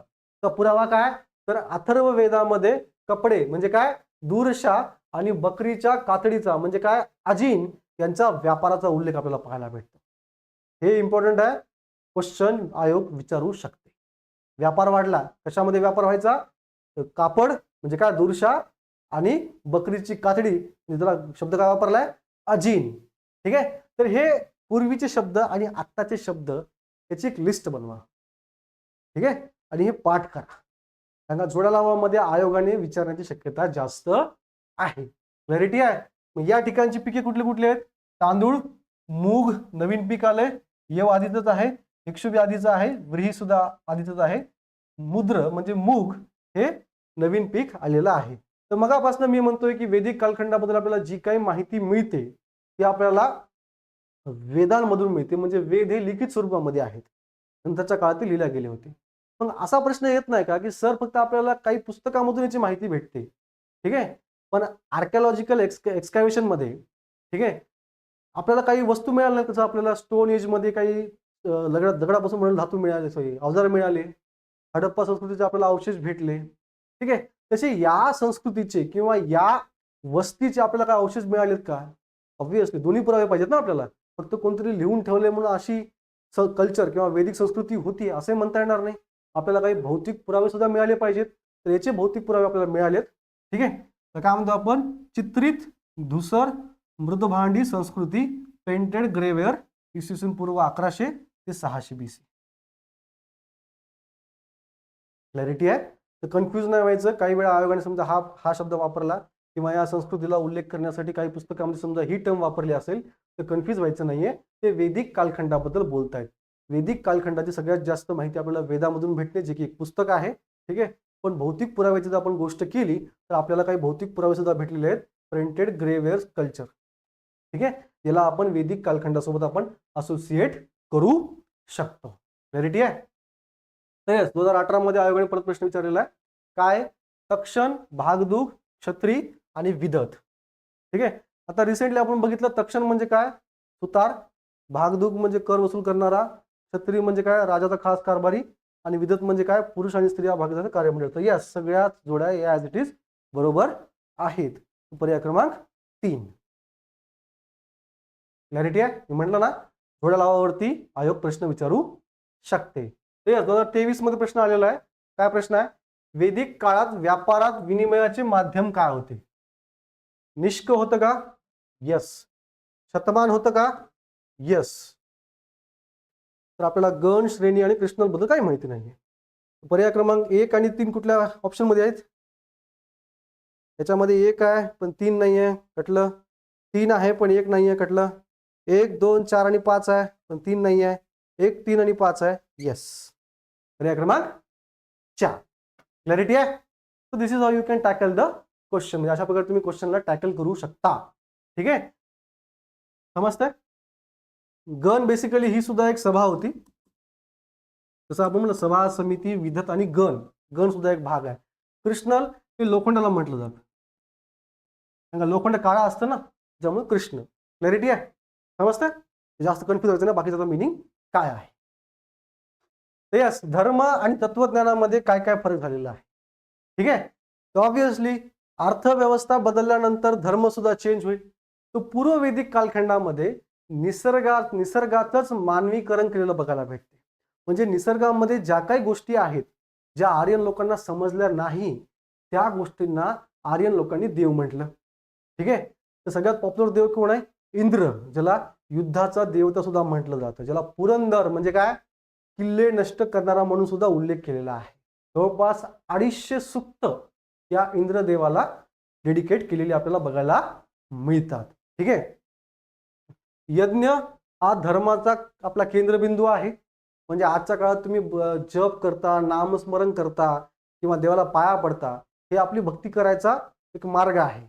पण पूर्ववैदिक कालखंडामध्ये तसं तुम्ही फक्त पाया पडलं म्हणून देव तुम्हाला पावते असं नाही. तुम्हाला यज्ञ करणं भाग होतं, कर्मकांड करणं भाग होतं, तुम्हाला पूजा करायची आहे, यज्ञ झालाच पाहिजे. क्लॅरिटी आहे. त्यामुळे काय झालं, पुरोहित वर्गाची भूमिका जास्त होती. यज्ञ तुम्ही तर नाही करू शकत, तुम्हाला पुरोहित बोलावंच लागेल, तुम्हाला ब्राह्मण बोलावंच लागेल. कॉमन सेन्सची गोष्ट आहे. ठीक आहे, पुरुष देवतांचे प्राबल्य होते, म्हणजे मोठ्या प्रमाणामध्ये आपल्याला पुरुष देवता बघायला भेटतात. ठीक आहे, फार कमी देवींचा उल्लेख आहे. ठीक आहे, आता हे यज्ञ किंवा देवाला प्रसन्न का केलं जायचं, तर फक्त आणि फक्त भौतिक सुख मिळवण्यासाठी. म्हणजे आम्हाला जास्त गायी दे, हे दे, ते दे, देवा मला मोक्ष दे, मला आत्म्याला मुक्ती दे, आशांसाठी नाही. लोक मटेरियलिस्टिक होते. ठीक आहे, काय बेसिकली भौतिक लाभ मिळवणे, म्हणजे मालमत्ता, गुरेढोरे, दीर्घायुष्य आणि युद्धामध्ये व्हिक्टरी, दॅट्स इट. ठीक आहे, इंद्रा नाही, इंद्र, अग्नी आणि वरुण हे सर्वात लोकप्रिय देवता असलेले आपल्याला बघायला भेटतात. त्यांना या देवतांवरती जास्तीत जास्त सूक्त ऋग्वेदामध्ये असलेले आपल्याला पाहायला मिळतात. ठीक आहे, आता उत्तरवेदिक काळामध्ये काय चेंज झालं. आता ब्राह्मणांना एक गोष्ट समजली की लोकांना सुद्धा देवापर्यंत पोहोचायचंय, भक्ती करायची, यज्ञ करणं भाग आहे.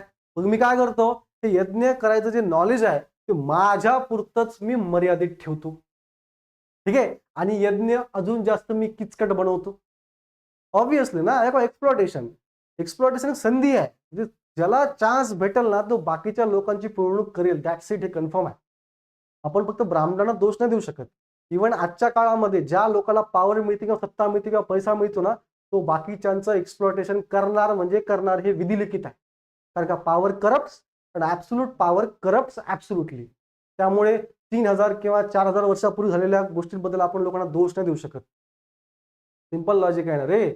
आज फॉर एक्झाम्पल एक साधं उदाहरण आहे, दिल्लीमध्ये मी असताना पाऊस वगैरे पडला तर दिल्लीचं ड्रेनेज सिस्टीम लई खराब आहे. ठीक आहे, पाणी साठायचं गुडघ्या इतकं. ठीक आहे, आता जे क्लासेसला मुलं यायचे ते श्रीमंत घरचे होते. ऑब्व्हियसली जेव्हा ते पाण्यामधून ट्रॅव्हल करतील, कपडे भिजतील, शूज भिजतील, नुकसान होईल. म्हणून त्या पाण्यातून बाहेर काढण्यासाठी पाणी साचतं किती, 10 मीटर 20 मीटर, जास्त एवढा एवढा एरिया फक्त. ठीक आहे, दिल्लीमध्ये रिक्षावाले असतात जे की हाताने रिक्षा ओढतात. त्यांना इथून जायचं 10 रुपये, 5 रुपये, 20 रुपये झाले. पण पाऊस पडला, पाणी साचलं, त्या दिवशी ते रिक्षावाले फक्त ट्युशनच्या गेटपासून, ठीक आहे, पाण्यातून बाहेर काढण्यासाठी 500 रुपये, 1000 रुपये मागायचे. म्हणजे ज्याला संधी भेटली तो दुसऱ्याची पिळवणूक करणार म्हणजे करणार.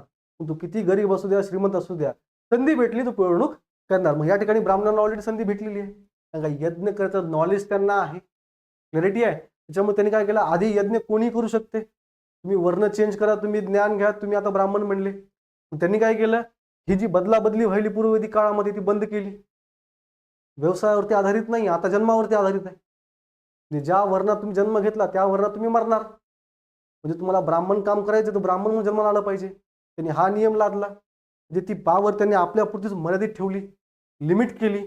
आता या ठिकाणी दुसरं कोणी येऊ शकत नाही. क्लॅरिटी आहे. क्षत्रियांना राज्य करता अधिकार दिला, दुसरं कोणी राज्य करणार होऊ शकत नाही. म्हणजे काय केली, आपल्या पॉवरमध्ये दुसरं कोणी अतिक्रमण करू शकणार नाही याची काळजी त्यांनी घेतली. आणि त्यानंतर बाकीच्या लोकांची पिळवणूक किंवा एक्सप्लॉटेशन करण्यास सुरुवात केली. क्लॅरिटी आहे. Same thing goes here. धर्मामध्ये सुद्धा सेम. समजते मी काय म्हणतोय ते? नॉलेज आपल्यापुरतं ठेवलं, धार्मिक विधी अतिशय जास्त गुंतागुंतीचे केले, यज्ञ करायचे, हवन करायचं, मला बोलवा, मला दक्षिणा द्या. क्लॅरिटी आहे. त्याचबरोबर उत्तरवेदी काळामध्ये काय झालं, निराशावादी विचारांचा उल्लेख झाला. तर ऑब्व्हियसली समाजामध्ये विषमता वाढली ना. लोकांना प्रश्न पडायला लागले की यार मी जन्माला का आलो, मग याच लोकांना हे विशेष अधिकार कसं काय, क्षत्रियच कसं काय राजा का होऊ शकतो, ब्राह्मणच का पुरोहित होऊ शकतो, मी का नाही होऊ शकत, अशा विचारांना उल्लेख लागली, विचारांना चालना मिळाली. क्लॅरिटी आहे. लोकांना हा प्रश्न पडला की बाबा मला जर देवाकडे जायचं असेल, तुला यज्ञ करणं भाग आहे का? नसायला पाहिजे ना, वेगळा काहीतरी मार्ग पाहिजे ना, ब्राह्मण मध्ये कशाला पाहिजे? त्यामुळे वेगळ्या फिलॉसॉफी समोर यायला लागल्या. मग या वेगळ्या फिलॉसॉफी कुठल्या? ध्यान, तपश्चर्या, तपस्वीपणा, की या मार्गाने सुद्धा मी देवापर्यंत पोहोचू शकतो, मला यज्ञाची गरज नाहीये. क्लॅरिटी आहे. बघा, प्रत्येक गोष्ट एकमेकावरती अवलंबून असते. ब्राह्मणांनी काय केलं, सगळ्या गोष्टी आपल्या थ्रूच गेल्या पाहिजे याचं नियोजन लावलं. ठीक आहे. बाकीच्या लोकांनी काय केलं की नाही, याला बायपास करण्यासाठी आपल्याला वेगळा मार्ग पाहिजे, मग आपल्याला वेगळ्या फिलॉसॉफी किंवा वेगळ्या तत्वज्ञान आपल्या समोर यायला लागली. जसं की उपनिषद, ज्या ठिकाणी फक्त देवाची भक्ती करा. पूर्ववैदिक कालखंडात सुद्धा आपल्याला भक्ती बघायला भेटत नाही, यज्ञ करावंच लागते. पण या ठिकाणी लिबर्टी आहे ना, यज्ञ कोणी करू शकतो, पण या ठिकाणी नाहीये. आपल्याला वेगळा मार्ग शोधण्याची गरज आहे. मग इथेच या ठिकाणी कर्मकांड वाढलं, ब्राह्मणांचं वर्चस्व वाढलं, क्षत्रियांचं वर्चस्व वाढलं, म्हणूनच बुद्धिझम आणि जैनिझम हे नवीन संप्रदाय उदयास आले. करेक्ट आहे. गरज ही शोधाची जननी आहे. या ठिकाणी गरज निर्माण झाली म्हणून नवीन तत्वज्ञानाचा शोध लागला, नवीन धार्मिक संप्रदायांचा शोध लागला. क्लॅरिटी आहे. उत्तर वैदिक धर्मामध्ये उपनिषदिक विचारांचा उदय झाला ऑब्व्हियसली. म्हणून म्हणजेच काय, ज्ञान आणि अनुभूतीद्वारे ब्रह्म आणि मोक्षाची संकल्पना केली. म्हणजे मोक्ष प्राप्त करण्यासाठी आपल्याला यज्ञ करायची गरज नाहीये, फक्त आणि फक्त आपण ज्ञान आणि अनुभूती या दोन मार्गाने आपण मोक्ष प्राप्त करू शकतो. म्हणजे काय, पुरोहितांना बायपास करायचं आहे. ठीक आहे. उत्तर वैदिक काळामध्ये इंद्र, वरुण आणि अग्नी यासारख्या देवतांचं सर्वोच्च स्थान गमावलं. नवीन देवता आले. कुठले? विष्णू, रुद्र आणि प्रजापती. प्रजापती कोण आहे? निर्माता. विष्णू कोण आहे? रक्षक. रुद्र कोण आहे? विनाशक. म्हणजे आपले ब्रह्मा, विष्णू, महेश. क्लॅरिटी आहे. प्रजापती सर्वोच्च आहे का? त्यांना सृष्टीचा निर्माता आहे. ठीक आहे. आणि विष्णू आणि रुद्र सुद्धा यांना अधिक महत्व प्राप्त झालं, आणि इंद्र वगैरे या सगळ्या गोष्टी दुय्यम दर्जाच्या बनल्या. ठीक आहे. तर ह्या ऑब्व्हियसली 250 सूक्त मी ऑलरेडी सांगितलंय. ऋग्वेदिक मध्ये 3 वर्गामध्ये विभाजन आपण करू शकतो देवतांचं. ठीक आहे. ऋग्वेदिक कालखंडामध्ये देवतांचं विभाजन 3 वर्गात केलं होतं. पहिला कुठला? पृथ्वी स्थान, म्हणजे पार्थिव देवता. कोण? अग्नी, सोम, पृथ्वी. या आपल्याला पृथ्वीवरती बघायला भेटतात, जमिनीवरती अवेलेबल आहेत. ठीक आहे. सोम म्हणजे काय? सोम म्हणजे एक द्रव्य आहे, एका वनस्पतीपासून ते पेय बनवलं जातं, नशा आहे दारूसारखी. क्लॅरिटी आहे, समजतंय? आणि पर्जन्य हे पृथ्वी. या तीनही देवता आपल्याला पृथ्वीवर बघायला भेटतात, त्यामुळे त्यांना पार्थिव देवता किंवा पृथ्वी स्थान असं म्हटलं जातं. नेक्स्ट, वातावरणातील देवता, या आपल्याला वातावरणात बघायला भेटतात, त्यांना आपण अंतरिक्ष स्थान म्हणतो. कुठल्या? इंद्र, रुद्र, वायू आणि पर्जन्य. क्लॅरिटी आहे. नेक्स्ट, स्वर्गीय देवता, ज्याला आपण सेलेस्टियल गॉड्स म्हणतो, किंवा दैवस्थान. कोण? सूर्य. त्याला 5 रूपांमध्ये पूजलं जातं. कुठले रूप? सावित्री, सूर्य, विष्णू, मित्र आणि पूषण. ठीक आहे. अजून कुठले देव आहेत? दाऊस, उषा आणि अश्विन. या 3 वर्गामध्ये देवतांचं विभाजन केलेलं आपल्याला ऋग्वेदिक काळामध्ये बघायला मिळतं. क्लॅरिटी आहे. जे पृथ्वीवरती आहेत, जे वातावरणामध्ये आहेत, आणि जे स्वर्गामध्ये आहेत, तिथून आपण पोहोचू शकत. क्लॅरिटी आहे. हे ऋग्वेदिक काळामध्ये 3 देवतांचं विभाजन केलेलं आपल्याला बघायला मिळतं.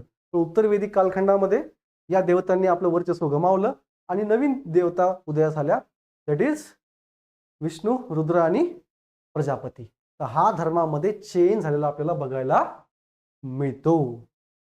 ठीक आहे. सो आय होप कोणाला काही डाऊट नसेल.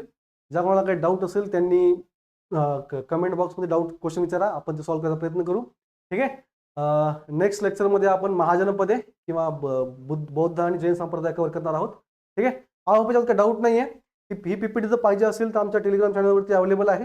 ठीक आहे. त्याचबरोबर असे विद्यार्थी ज्यांना UPSC आणि MPSC मध्ये गायडन्स पाहिजे किंवा मेंटरशिप पाहिजे, त्यांना इंटरव्ह्यू पर्यंत मेंटरशिप देण्याचा प्रोग्राम आमच्याकडे अवेलेबल आहे. ज्या कुठल्या विद्यार्थ्यांना इंटरेस्ट आहे, ठीक आहे, त्यांनी या नंबरवरती कॉल करा. क्लॅरिटी आहे? ओके. सो आय होप तुम्हाला लेक्चर आवडला असेल. भेटूया नेक्स्ट लेक्चरमध्ये. Thank you so much.